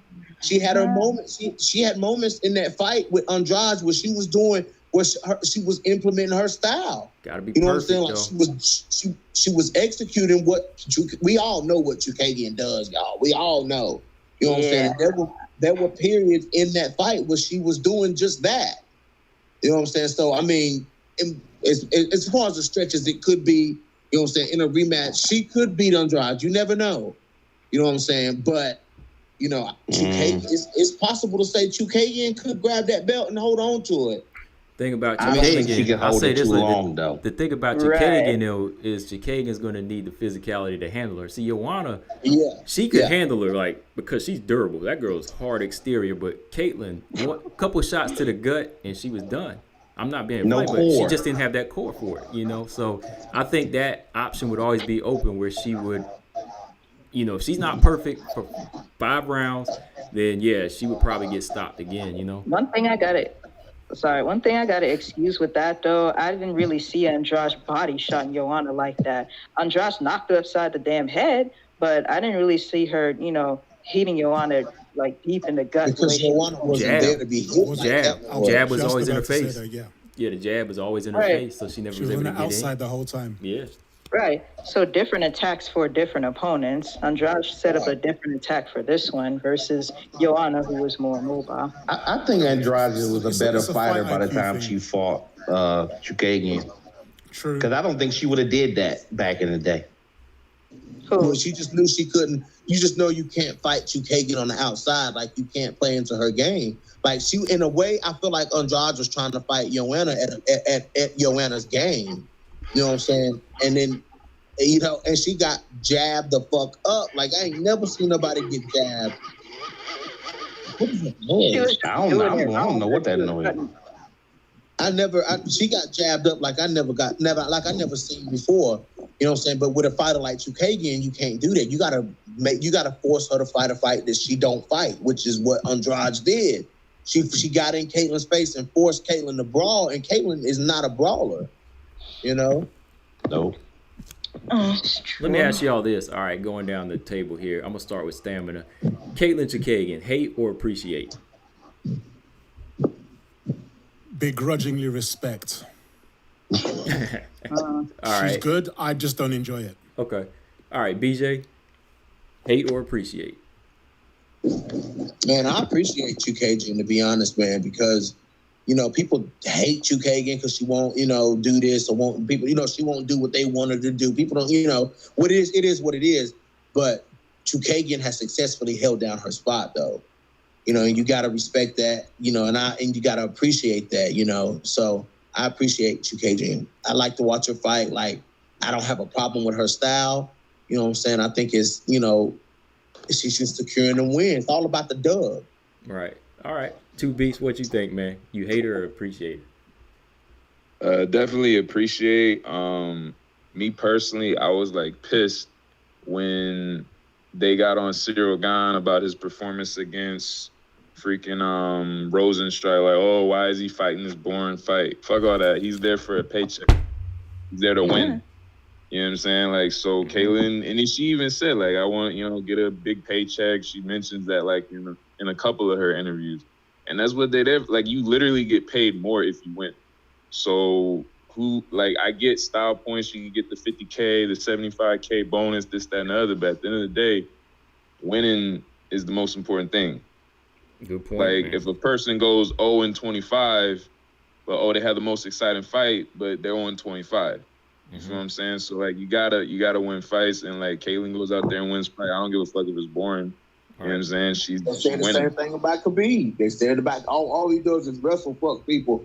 He got the dub. Yeah. What about you, Mary? He also got finishes, though, to be fair. Yeah.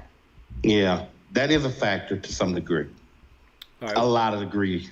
What about you, me Mary? personally, I can't stand when people hug someone up against the cage, but they don't like actively go for the takedown. Like Khabib, he's pushing you up against the cage to take you down. You know what I'm saying? But like, there's a lot of people like what Jorge said, like rub feet and shit like that. It was real funny, but he was like, "Oh, he rubbed my feet for 5 rounds." And like me personally, I don't like to see, you know what I'm saying, hold up against the cage if you're not gonna use it for the takedown, if you're not gonna actively go for takedown. But you are winning in the eyes of the judges, and that's the most important thing. So it's boring to me, but I'm not gonna shit on a fighter for it because they won the fight. Yeah, and Jorge got knocked out in his last fight, so he can be quiet. Exactly. Marcus Bell. So stop talking junk about Yana Kunitskaya, Marcus Bell. Hold on. Wait. Whose turn is to answer the question? That's Mary. No, it's Mary's turn. Go ahead, Mary. Go ahead, Mary. I appreciate Caitlin. You know, she's a pretty chippy fighter, and she worked pretty hard to get where she is, and she stuck to, you know, she stayed focused. And I mean, she tried a little cringe trash talking little fight promotion when she was up against Valentina, but hey, she understood the game. You know, she understood the mic skills and all that. So that's just what it is, you know, and she's just doing her thing, and she's making sure that she just got to do what she got to do. She goes back to the drawing board if she need to. And yeah, she's just about her business right now. So I can't knock her hustle. All right. And Robert? I appreciate her ability to hustle, why she can get away with it, being up there at number 2 or wherever she's ranked.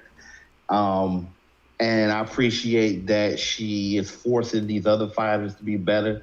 But at the end of the day, I still hate her shoe shining boxing self. She has no power. Now, what 2B said,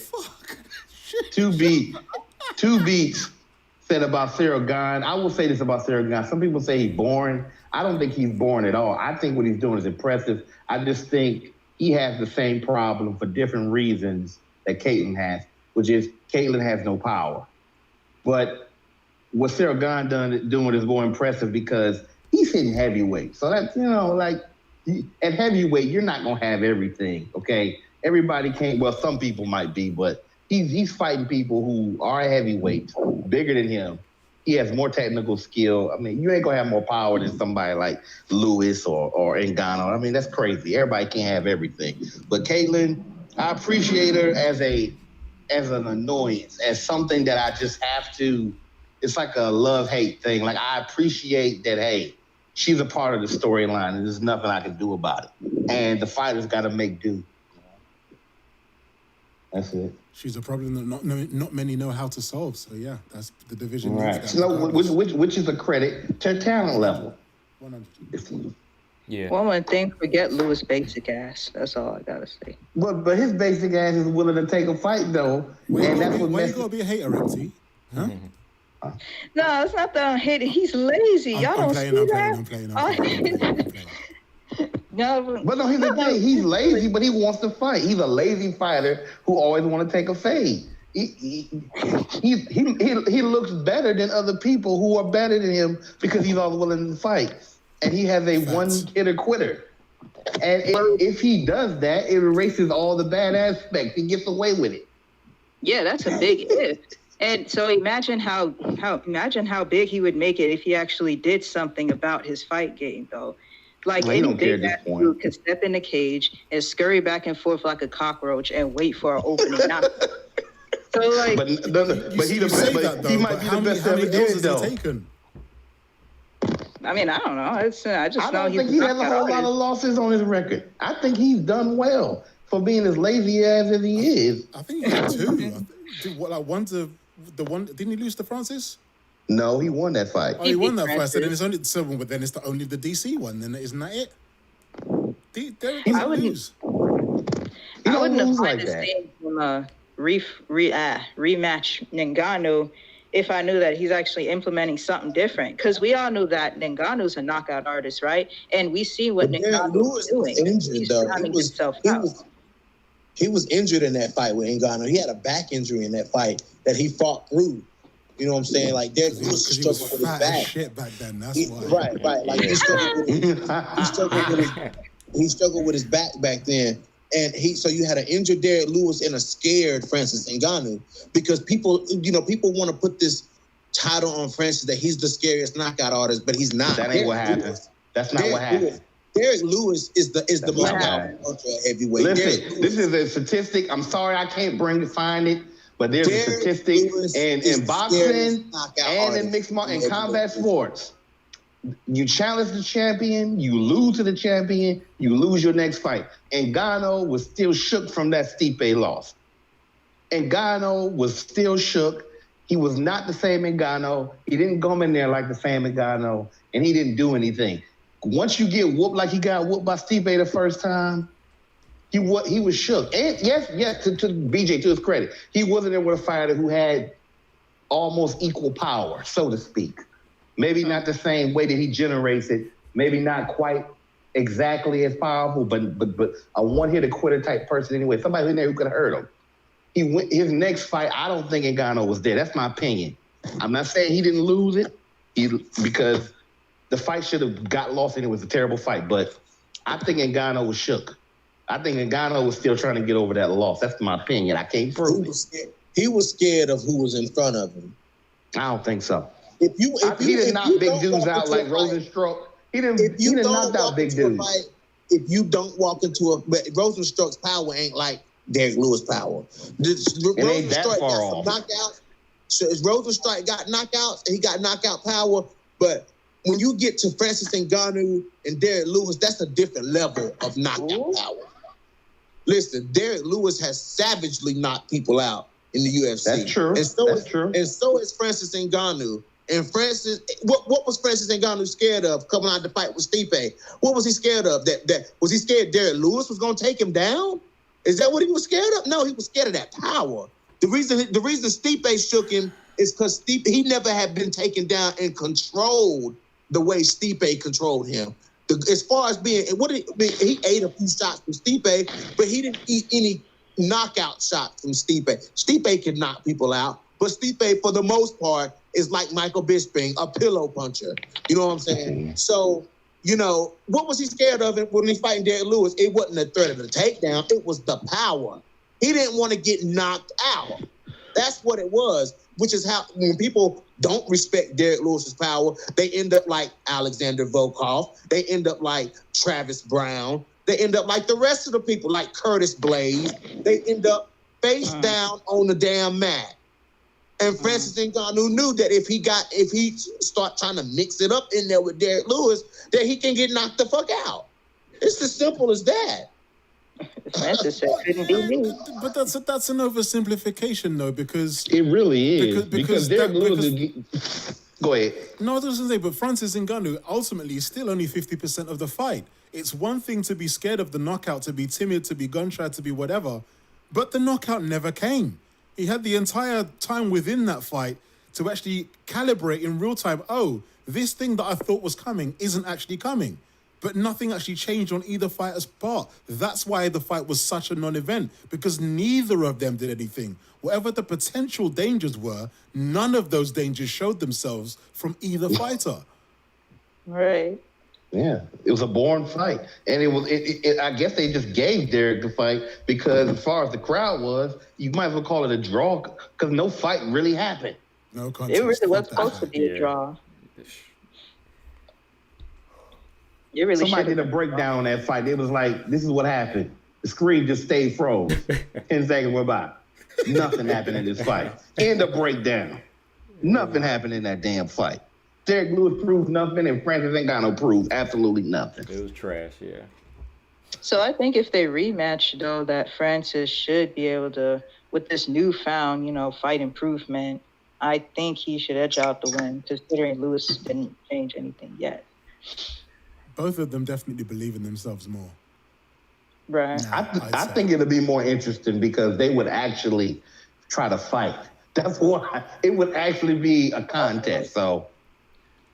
And that's when a knockout really will happen. Yeah. Steve is still around. Now they've got John Jones in theory in the mix. So they've kind of got a little bit more to prove now as to, cement themselves as being top-level guys. You know what I mean? I'm upset with Curtis Blades, though, a little bit for two reasons. One, because he got caught by Lewis and he was winning that fight. But now when I look back at the breakdown, there was some stuff that Lewis was doing good in that fight that he had never done before. So I don't want to take away all the credit from him, right? But he walked so much into that when you see it in slow motion, Lewis had ducked down before he even ducked down. Like, that was a perfect time uppercut. But the second thing that pissed me off about Lewis was when John Jones was saying, right before a fight that he lost to Lewis, he was sitting there talking about, well, he's a former champ and I respect him and he want to come to the heavyweight division. I'm like, dude, if somebody come into my division, I don't care if they the greatest champion in the history of their division, I'm with a character, and I'm not knocking John Jones, but with a personality like John Jones, if you were going down to lightweight, would he move out of the way for you? Hell no. Like, dude, you should be trying to pursue that title because you never know when you'll get an opportunity. And if he beat Lewis, I think he would have got the next shot or potentially. You know what I'm saying? Like, don't be giving him praise for this guy who ain't done nothing in your division yet. I mean, sometimes I wonder. To be fair, Francis has been trying to see John from even before he was champ. Francis has been trying to, as soon as he heard that John was trying to move up, he's like, come see me. They remember they were just chattering back and forth on Twitter for quite some time. Francis was ready for all smoke. He sure did, and so was Derek Lewis, because everybody was talking about who John Jones will fight. And Derek Lewis said, hell, I'll fight him. Shit, I'll do it for $800,000. Well, I'll say this. In John Jones' defense, In his defense, you ain't about to stand up and here defending John Jones. Come on. No. Listen. I'm talking about the situation wise. Like why Francis would want to fight him. Because he already beat Blaze twice. So I can kind of see it now, Why he like, well, if he want to fight him, then I'm not gonna get in the way, even though I want to fight Francis again. Probably regardless of who. I'm gonna put it like this: as far as the heavyweight division, I feel like Cyril Gane is super lucky that the version of Alexander Volkov that he got was not Alexander Volkov. What we saw, man, he was slow cough in that match. Man, he was running circles around Alexander. I don't care what nobody said. Cough. I don't care what nobody said. You can call him what you want to call him. He was dancing around. He was dancing on the stars. You can call probably him drinking some wine with Paulo Costa. You can talk. Man, he was looking like speaking of Paulo Costa, man, he was looking like your boy the last airbender, stylebender in there. Man, he hit Volkov dead flesh in his face. Okay, we got it. We get that. We get what happened in the fight. Like I understand what happened. He got whooped. But okay, we know that though. Like okay, all right. We know that. But right. What I'm saying is that's not the Alexander Volkov that we normally see in there. You know what I'm saying? We see somebody who utilizes his range, arguably better than anybody in the division. Somebody who throws who has the best punch selection in the division, kicks up the middle. That's not what we saw against Cyril Gane in there. Could you make the argument though? 40-year-old, what's your boy got knocked out? Come on, man. Could you make the argument though that Cyril Gane was like part of the reason why that happened? Tell him about it. It could have been, it could have been like because technically he has a reach advantage over Alexander. Like his was marked at 81 and Alexander's was marked at 80. But we know how UFC fucks up stats, but like that's what it was officially marked at. I feel like Cyril Gane was there to be hit and Alexander Volkov didn't capitalize on it because maybe Volkov wasn't found Alistair Overeem at like 50 years old or something. And this guy was a little quicker for him. Right. This guy was actually the quickest heavyweight in the division, and he's skilled. Maybe that's what happened. With that being said, Alexander Volkov is still one of the best strikers at heavyweight. I mean, with that being said, he's still one of the best strikers at heavyweight. He's one of the more accomplished fighters at heavyweight. Well, he still got outclassed. One of the best strikers. I get what you're saying, Robert Henry, but what you're saying is don't get mad. Don't get mad. Please don't get mad. I'm just saying, like, you keep saying the same shit. All good. You keep saying the same shit over and over, and you have not made not one point. Like, we get that he lost. Okay. But that doesn't take away from the fact that he still is one of the best strikers in the division. And I still are you really making a big point when you keep repeating that, though? Are you saying something that much because great? I'm not finished. What I was saying is, go ahead. I'm going to let you talk. The point that I was trying to make before you kept interrupting me was that I still think that he has a lot to prove in the division and that maybe we'll see a better version of him coming out in his next fight. But you wouldn't shut up long enough for me to get my point off. To get to that, to get that, you'll look better. Look what you done. Look what you done. Okay, let me ask you a question.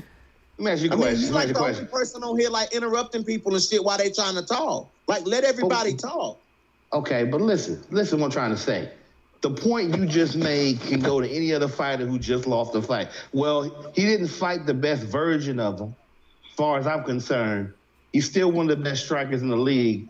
He's still got something to prove. We'll see what he do in his next fight. Like, you didn't really say nothing that profound. I don't know, man. I'm not trying to be mean. But the point was, I was speaking, and you were interrupting. I could have been singing Mary Had a Little Fucking Lamb, but you were interrupting. Yeah. Okay. You never cut anybody off before. Okay. No. This is getting tit for tat now. But Robert, you're being a little bit obtuse. Like the point that he's making is valid. Like you're just kind of just being like very broad, so as to dismiss what he's saying. Like I heard him say he said he was one of the best strikers, and he still got something to prove. Yeah, because the loss that you just took. You heard me say that after you finally was quiet and let me finish saying what I was trying to say. That's when you heard me say it. You're still talking about it. You was not even getting Cyril God no credit, though. Maybe that's why I felt that way. Maybe that's what the confusion was. Robert, I mean, are you related to Cyril Gunn, Robert? Why are you doing that? Like, no. I'm just saying. I mean, but it's not like a matter of opinion. Like what I'm saying is that what we've seen how we've seen Alexander Volkov fight this far into the UFC. That's not what we saw the other week. Like, that's not what we saw. We didn't see that same Alexander Volkov utilizing the range, throwing the kicks. We didn't see that. He looked the same way Julia Budd looked in the fight with Jesse Mealy. Like, just not wanting to fight. You know what I'm saying? Like, it was clear that he just didn't want to fight. It's not rocket science. You know what I'm saying? Like, he just didn't look the same. That's the only point I was trying to make. Oh, yeah, by the way, check out BJ's interview with Jesse Mealy. That was a good interview, BJ. Yeah, man. Like, I just really wanted to talk to Jesse Mealy because we don't know nothing about Jesse Mealy. But what are we seeing? We're seeing Jesse Mealy fighting people like Julia Budd and shit. You know what I'm saying? I'm like, okay, it's time for me to talk to Jesse Mealy, see what she's thinking. You know what I'm saying? And she really said a lot. Like, she said a lot this morning. You know what I'm saying? Like, I was surprised that, you know, I really wasn't surprised because that's kind of what I was expecting her to just be like, fuck it. You know what I'm saying? But Jesse Mealy, listen, she may not be the most skilled. Her skill set may not be the best. She might be relatively unknown. But the reason we're seeing Jesse Mealy is because Jesse Mealy taking smoke. She ain't picking and choosing fights. She ain't coming up with excuses. Jesse Mealy getting in there with the best featherweights in the world, and she fighting. So I can respect, with that alone, I can respect that. She had Julia Budd froze in there. If Jesse Mealy had stepped on the gas, she could have beat Julia Budd. You know what I'm saying? Like, some people argue that Julia Budd lost that fight. Some people saying Jesse Mealy got robbed in that fight. You know what I'm saying? So, I mean, I really wanted to talk to Jesse and see how she felt from this point on, because right now, the only people she can fight are people who more than likely can beat her. Kat Zingano, Olga Rubin, Leslie Smith, you know what I'm saying? Like, Arlene Blinko, like, she got to fight those people. You know what I'm saying? So I wanted to kind of see where her headspace was at, you know, because she's up in the mix over at Bellator. And you got to respect that out of Jesse Mealy. Okay. Go check it out for sure. Yeah, definitely. What were you going to say, 2Bs? Can't remember. It was something. All right. Before we wrap it up, because I got to go eat something, man. I got one final question. I want y'all to be short and sweet with this one. I know earlier we said who would be champion if Valentina wasn't champion. All right, let's pretend it's your girl BJ, Montana, it's Miranda, it's Manon, and Taylor. Who would most likely get the belt? Ooh. Stamina first. Ooh. Come back to me, please. Okay, BJ. Yeah, you're going to come back to me too, bro. All right, 2Bs. So you said Montana, Tyler, Maverick, and then what was the other one? Manon for Firo.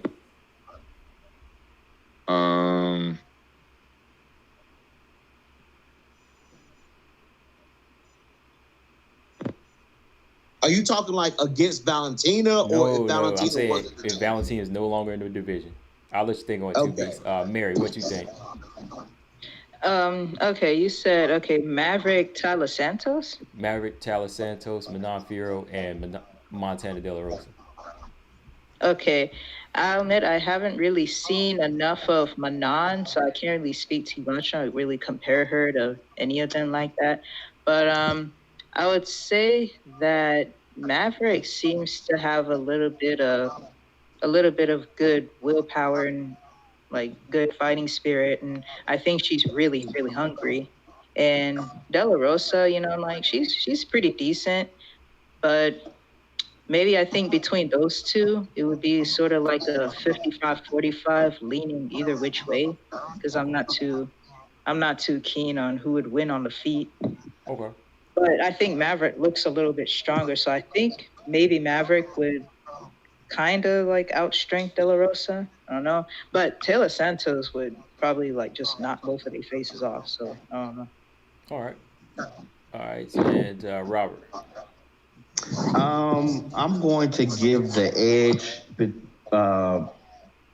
I'm gonna give it to Santos only because of the competition that she's fought over Manon. I think Manon may have more tools, but it's hard to say because both of them are very well rounded. But I'm gonna say that Are they? Santos. I think so. I think they're both well rounded. Of these four, I think they're the most well rounded for sure. Even though Maverick is good, I don't think Maverick is just wrecked. So in order, I would say Santos takes the edge over Manon.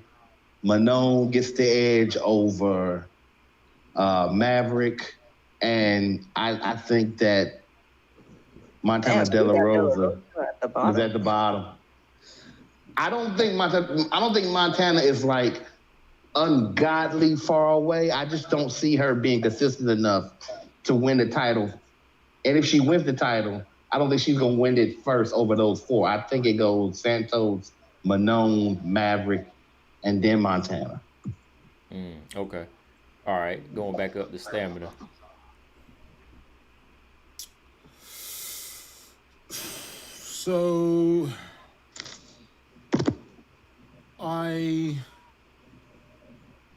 going to say with like not even with my chest or anything, but I'm gonna say Fyodor, but only because again with the whole potential thing, I just feel like the decision making that she's shown in the few fights of hers that I've seen, and I actually need to just take my ass and go back and watch some of her previous shit actually to clue myself up.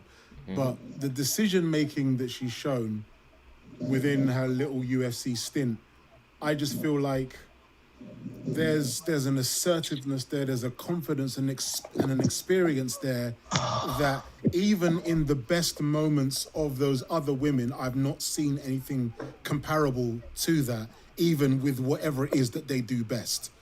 Like, and separate to that, and the reason why I can't really say anybody's name with my chest really is because as much as they've all got their thing that they do very well, like none of them I really feel like have been in a fight situation whereby that which they do best has been taken from them and they've then had to be defensive or resort to a plan B. I think the same is true of all of those women from memory. So just because any of them are good at something doesn't mean that they will always win with that, you know? So that might keep them from the belt or it might make them shed the belt as soon as they get it. I don't know. Yeah.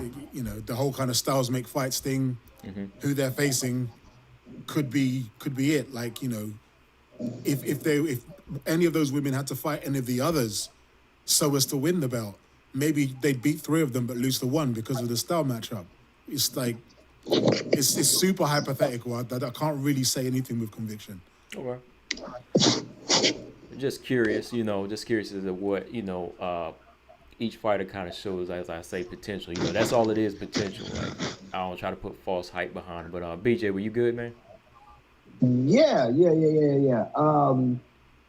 That's a tough one, man, because it's out of those four women that you named, like there's matchups that should have happened, there's matchups that we want to see happen. Like I want to see De La Rosa versus Maverick. Like I'm gunning for that. Like I want to see that shit. You know what I'm saying? Like I want to see that. I want to see Manon versus Maverick. I want to see De La Rosa versus Santos. You know what I'm saying? But given that, it's so hard to say. Like, of course, my heart wants to say Montana De La Rosa, but like you have to think about a fight with Manon Furiat in Montana. Like, if Montana can't do what she wants to do, she might be in a lot of trouble, and that can be said for a lot of girls against Manon Furiat. Like, if you can't do what you want to do to Manon, like if you allow Manon to do what she want to do, then that's a problem. Like the same with Miranda Maverick. But if I had to say one girl, and it's not because I don't believe in my girl, You know what I'm saying? But I would have to say Miranda Maverick because I think Miranda Maverick would get to it before Montana De La Rosa. Okay. Like I think Montana. I mean, I think Maverick would get to it first. You know what I'm saying? Okay. And Two Beats, what did you think? Yeah, I went with Maverick. Going with Maverick too. Okay. Yeah. I can see where everybody go with Maverick more because like I said with Maverick, I see not just like certain skill sets, but it's like the intelligence, the IQ, and I think she got had a little bit more of a experience on the level of fighting for like a tournament, fighting for championships and just all that grappling work she's done. I think it keeps her growing. And she got some urgency to her. Yeah, urgency. Yeah. And she probably the only one that would call for the fight to become champion anyway, out of all the people. Right. So I know that's gonna piss Jason Rose off, but hey, I'll give you the link, man. I drop it on you. I will. Man. I've been dropping it on you, but you never won it. So that's the only person I'm ever gonna call out. That's the only time. Stamina. That's the only time I step out of character. All right, that's the only time I step out of character. Miranda Maverick's the most overrated fighter ever. That's Jason. That's Jason. I have put Jason Rose on blast so many times, and he still ain't come out of hiding. I told Jason Rose, I'm gonna stay to what I say I'm gonna stay with the same thing I say to Marcus Bell that I say to Jason Rose. You are a voiceless, faceless profile. Damn. And more than that. And stay in your place. Learn your place. Shout out to Mark. Mark is more than that. Mark is my Nope. Marcus Bell talks shit too. Learn your place. Mark is my dog. That's my H Boom Coon. Me and him always getting ready to go on you. Hey, let me say this real quick. That's apples and oranges. Yeah. No, BJ, let me say this. I apologize for earlier. It's Friday. I don't smoke and drink like you or what. I had me some Red Bull. I was caffeinated up tonight, man. But I just kept cutting you off because I couldn't stop running my mouth. I'm sorry. That's grown man business. We like that. That's good. Yeah, you good, man. You have to apologize. That's funny. I just felt like doing it. We get animated, man. We're gonna say what we're gonna say. Animaniacs. Facts, bro. Like we gonna say what we gonna say, bro. We gonna argue. We're a bunch of men in here talking, dude, about women. We in here talking about women, bro. Right, aggressively, women that be beating each other up. Right. Like, we talking about some barbarian shit. You know what I'm saying? So it is what it is, man. So but I appreciate talking to you guys, Combo. I appreciate you having me on, my dude. Yeah, man. Yeah, man. Thanks, I appreciate y'all coming on. Appreciate you, man. Hey, but let me ask y'all this, though. Yeah. Do y'all laugh a little when you open up Combo's video and you hear, what's going on, y'all? This is Combo Breaker 99. Yeah, I love it. I love it. Nah, man, I love the consistency. That shit is clutch. That's what I love about That's clutch right there, man. That's that professional you hear it. shit. As soon as you open up the video, what's going on, y'all? This is Combo Breaker 99. I mean, like, there you go. I didn't listen. BJ, I listened to so many of them. For the video. I can say the ending just as well, but like this Combo Breaker 99, subscribe, peace. Like I be hyped. Right. Combo's video. No, look, I'm tripping. Look, Robert. I'm tripping on Robert. He need to make that one song his intro to his podcast, man. It's like a 15-second video. It's like him singing "This Is Savage," man. That song is crazy. It's catchy, man. Talking about hard as a Valentina head kick. Yeah. Yeah, I took the BJ. You heard of Papa Roach, right? Remember that band? They had a song back in the day, and I kind of was just riffing. I was riffing off. Yeah, but it wasn't that one. It was another song on that same album. Like I was just riffing off it. This is Savage, WMMA fan coming with the raw shit. Hard and Valentina head kick. Combo don't like the rest of the song. He don't like because I start talking about your girl JJ and Mata Ferry and cussing them out. But that's he didn't like that. He didn't like that. I was trying to look out for Marcus because that's his girl, Roxanne, But anyway. Yeah, Marcus. I know you there, Marcus. Roxanne is a mark. Roxanne is a mark. Endless cardio and wrestling. True. Hey, Roxanne might, you know what I'm saying? She gonna get beat up by Tatiana, but she gonna be in there, though. Tatiana gonna have to finish her. That's what she gonna have to do. Roxanne gonna be in there though. She gonna be in there blinking. Blinking you know and what I'm saying? Like blinking, trying to, like the old video.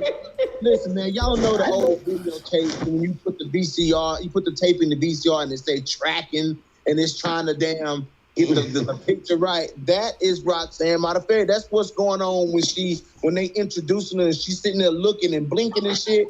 She trying to focus. Hey, showing your age there, DJ. Talking about VCRs and showing your age.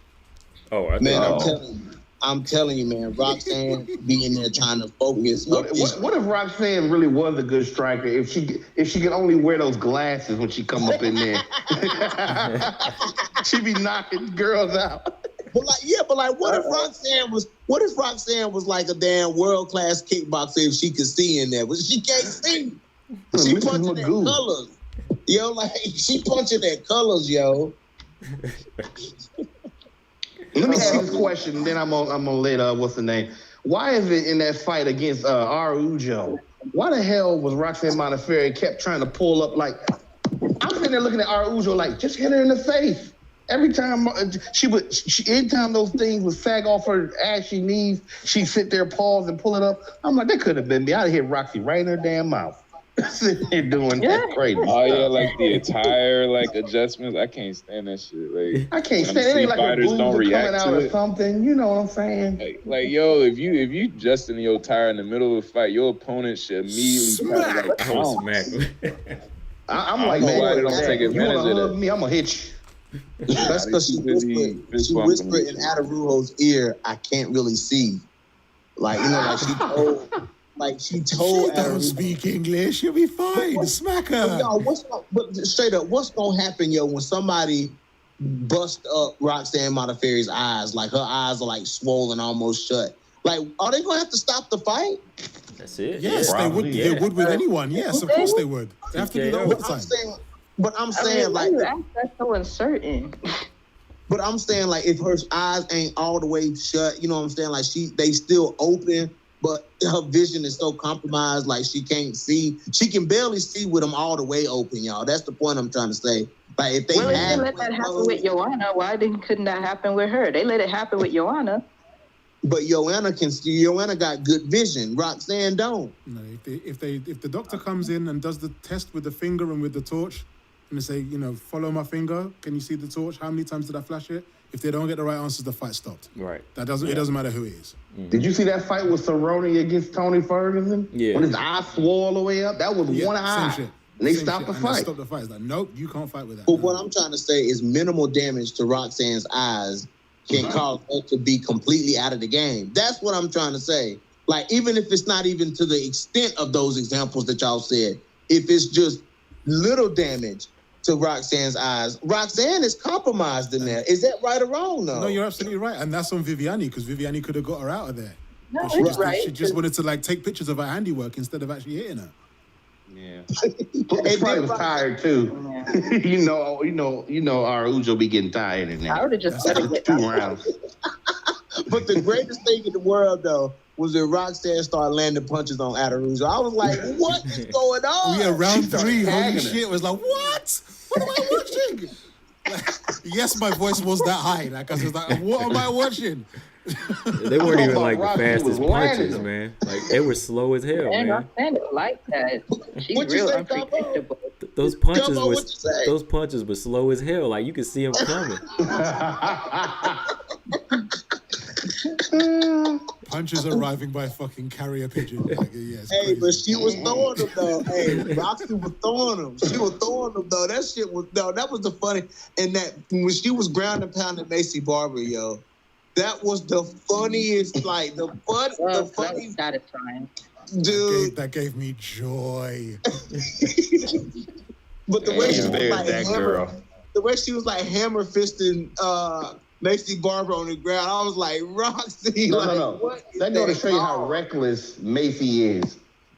Grandma was out striking her, out wrestling her, out jujitsu her. She was killing her. In every single way. That's almost how Aspen Ladd ended up against GDR. If Herb Dean had let it keep going a few seconds longer. She had brain damage.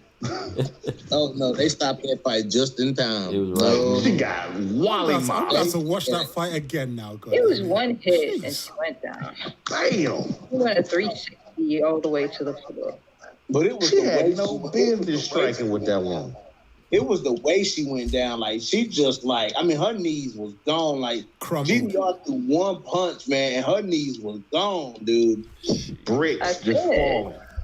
She was a one-woman carousel. Hey, her body had to give it up to that power, man. It was like GDR striking. I'm giving you props. That's all it says. I mean, shoot. Yeah, like GDR, like GDR nasty, man. Like people hate GDR because she wouldn't fight Cyborg, but GDR nasty. Yeah. I keep on praying I'll see her against Shevchenko because that would be the best stand-up. That would be the best stand-up. No, it would not be. No, it would not be. GDR is huge. Like, she is huge. Valentina would have a hard time with GDR unless she took her down. Like, Valentina ain't gonna stand there. You can't. I mean, I wouldn't want to see Valentina trying to go tat for tat with GDR, man. Because GDR is a different level. Like Valentina's a different level too, but size and power. Is she discernibly like taller than Holly Holm? I don't know that she is. Because she like, did fine with Holly. They seem to be the same size, right, Stamina? Like and Holly's thicker, definitely. Like GDR's got that runner's frame. Mm-hmm. Yeah, Holly's wider. GDR and Holly don't fight the same though. No, absolutely. But I just mean in terms of you just saying that she's huge, but huge really. Like Holly's definitely wider, and I don't know that she's shorter. So the huge thing, I don't know if that's really valid. Is what I'm really getting at. The fight style. They'll handle the big woman pretty well already. You know? I mean, GDR arguably has the best, strike in the WMMA. It's almost hands down. She's but in the reality conversation, is, absolutely. she's still. That's true, but she's still a little too one-dimensional. That's why Cyborg, I believe, would have beat her. Amanda Nunes has beat her twice because they're gonna take her to the ground. They're gonna strike just long enough, put her on the ground and beat her up. That's what they're gonna do, which is what I would do if I was them. Only if damn Juliana Pena didn't get damn reckless in that fight. Juliana had oh man, that hurt. Man, she got choked out by Juliana GDR. Pena had that fight, man. She had that fight. Wow. Like it was snowing in hell on that fight night. Oh. I mean, someone else out. Hey, like, you got a cigarette? But hey, how does that feel though? Like, how does that feel to be that person's first submission? That's not a submission artist. Like, I would feel a certain type of way. Like, dang, I let this girl submit me. Damn, But real quick, man. But I know you about to close it down, Combo. Yeah. But what we thinking about Nunes versus Pena, man?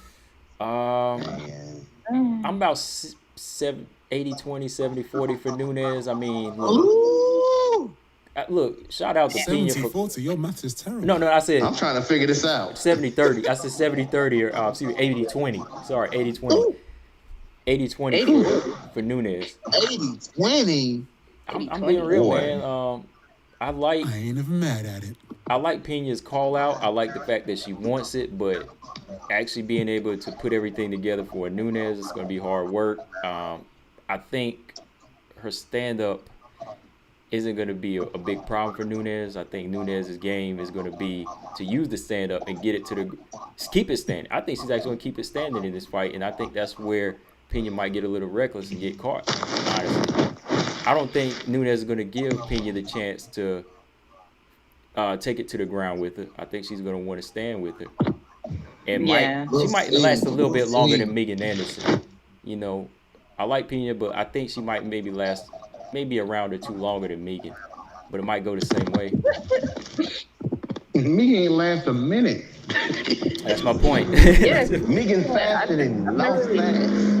Yeah. The thing with me is just when the fight gets in the clinch, at distance it's whatever, And GDR, I mean, Pena didn't do she didn't do a bad job at distance with Durandame. She, Pena was, she got cracked a couple of times.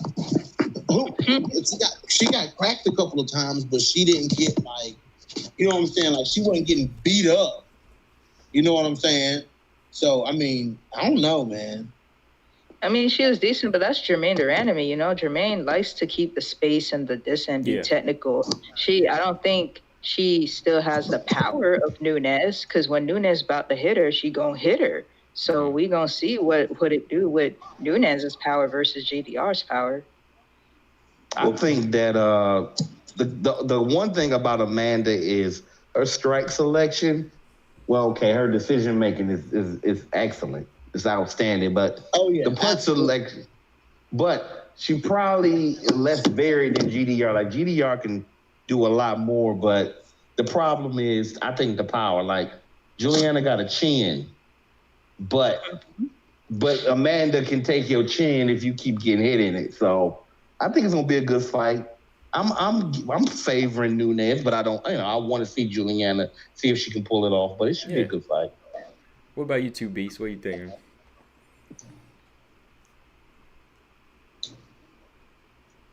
Uh-oh. This is the ending. The ending. Might be his connection on there. Two Beats, where you at? Might be too sleep. Too sleep. What did you think? Yeah. Okay. What you think, man? Nunes and Pena. Can y'all hear me first off? Yeah. Okay. Yeah, my phone is shit. I apologize. So like, yeah, I'm thinking like 70-30, in favor of Nunes. Okay. And like, I mean, cause my thing is this: like, GDR wasn't able to put her away, and she's a better striker. I know it's math, whatever. But like, what do we have? What else we got to go on? You know what I mean? Right. Yeah, I just think like Pena has a chance, but like it's very low, because she was in there with the best strikers at 135, which was Shevchenko and Nunes, and she didn't get Shevchenko and GDR, and she didn't get knocked out, and she didn't get completely just dominated on the field. Right. And she was actually able to take down both of them.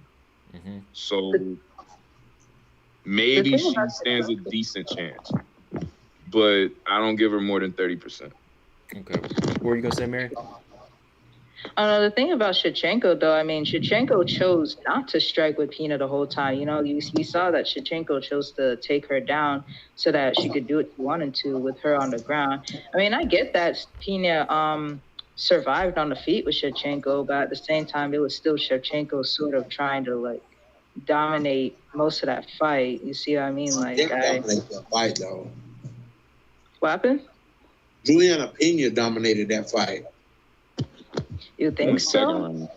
I mean, Juliana Pena was eating Valentina up with knees against the cage, man. It's not many knees as you claim that she got caught flush with. She did catch some knees, but not a whole lot. I'll rewatch that fight. We went over that fight together. Yeah, we did. Combo.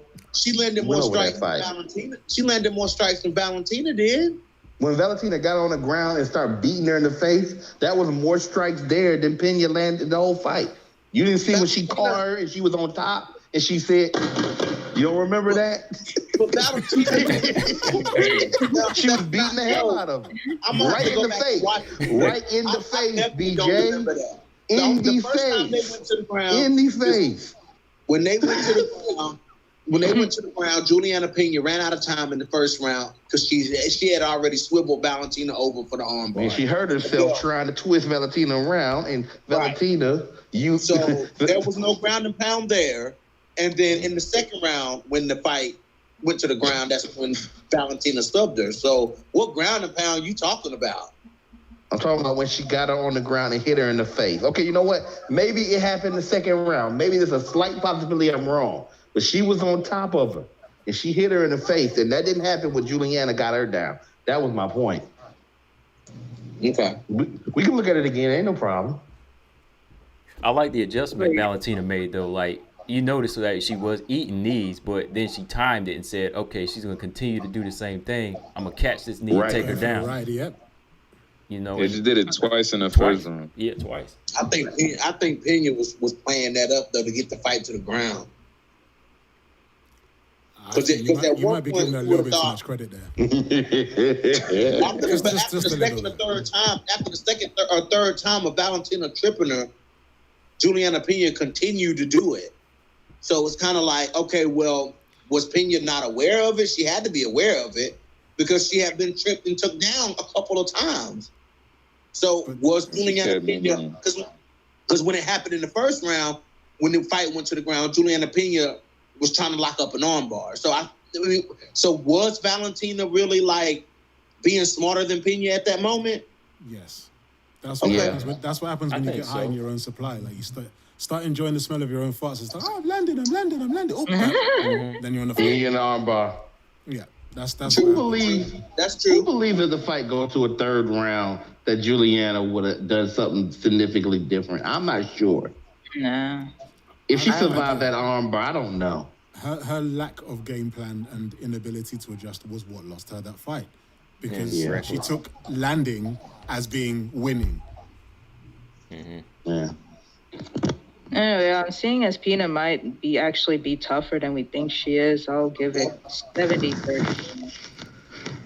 Man, respectfully, for me, the only thing that is a question mark is how good an account of herself Pena can actually give before she loses.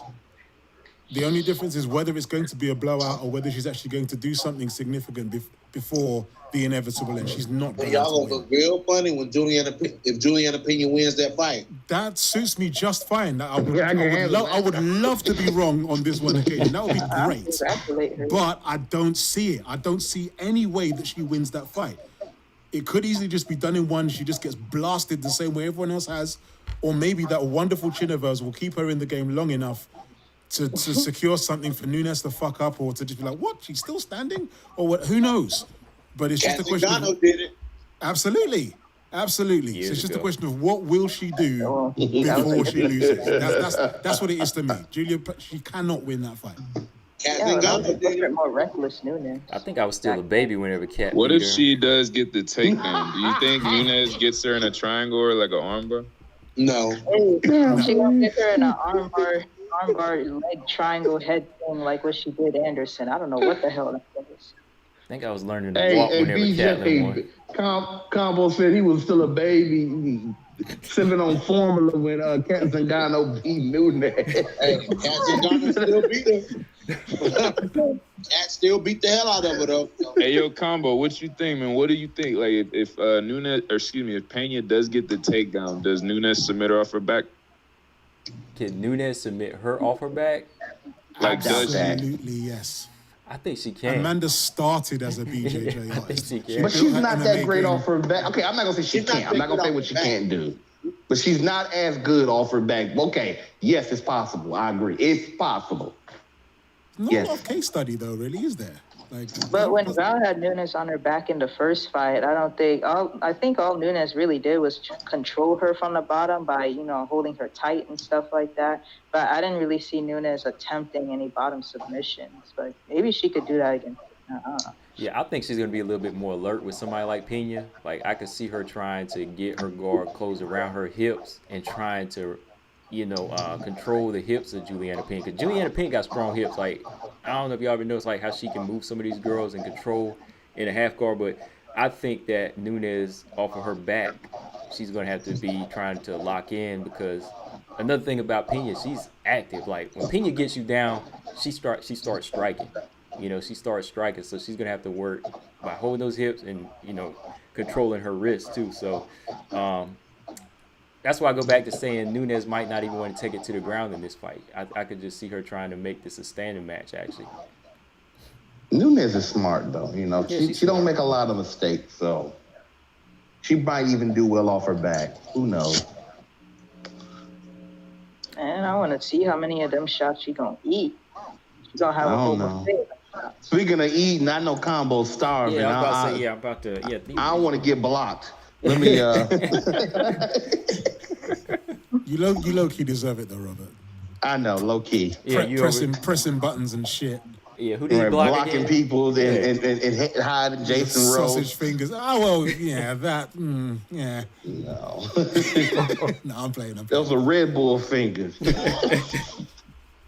Tapping the screen. Don't even know what I'm doing. All right, Jason y'all. Rose, the ghost.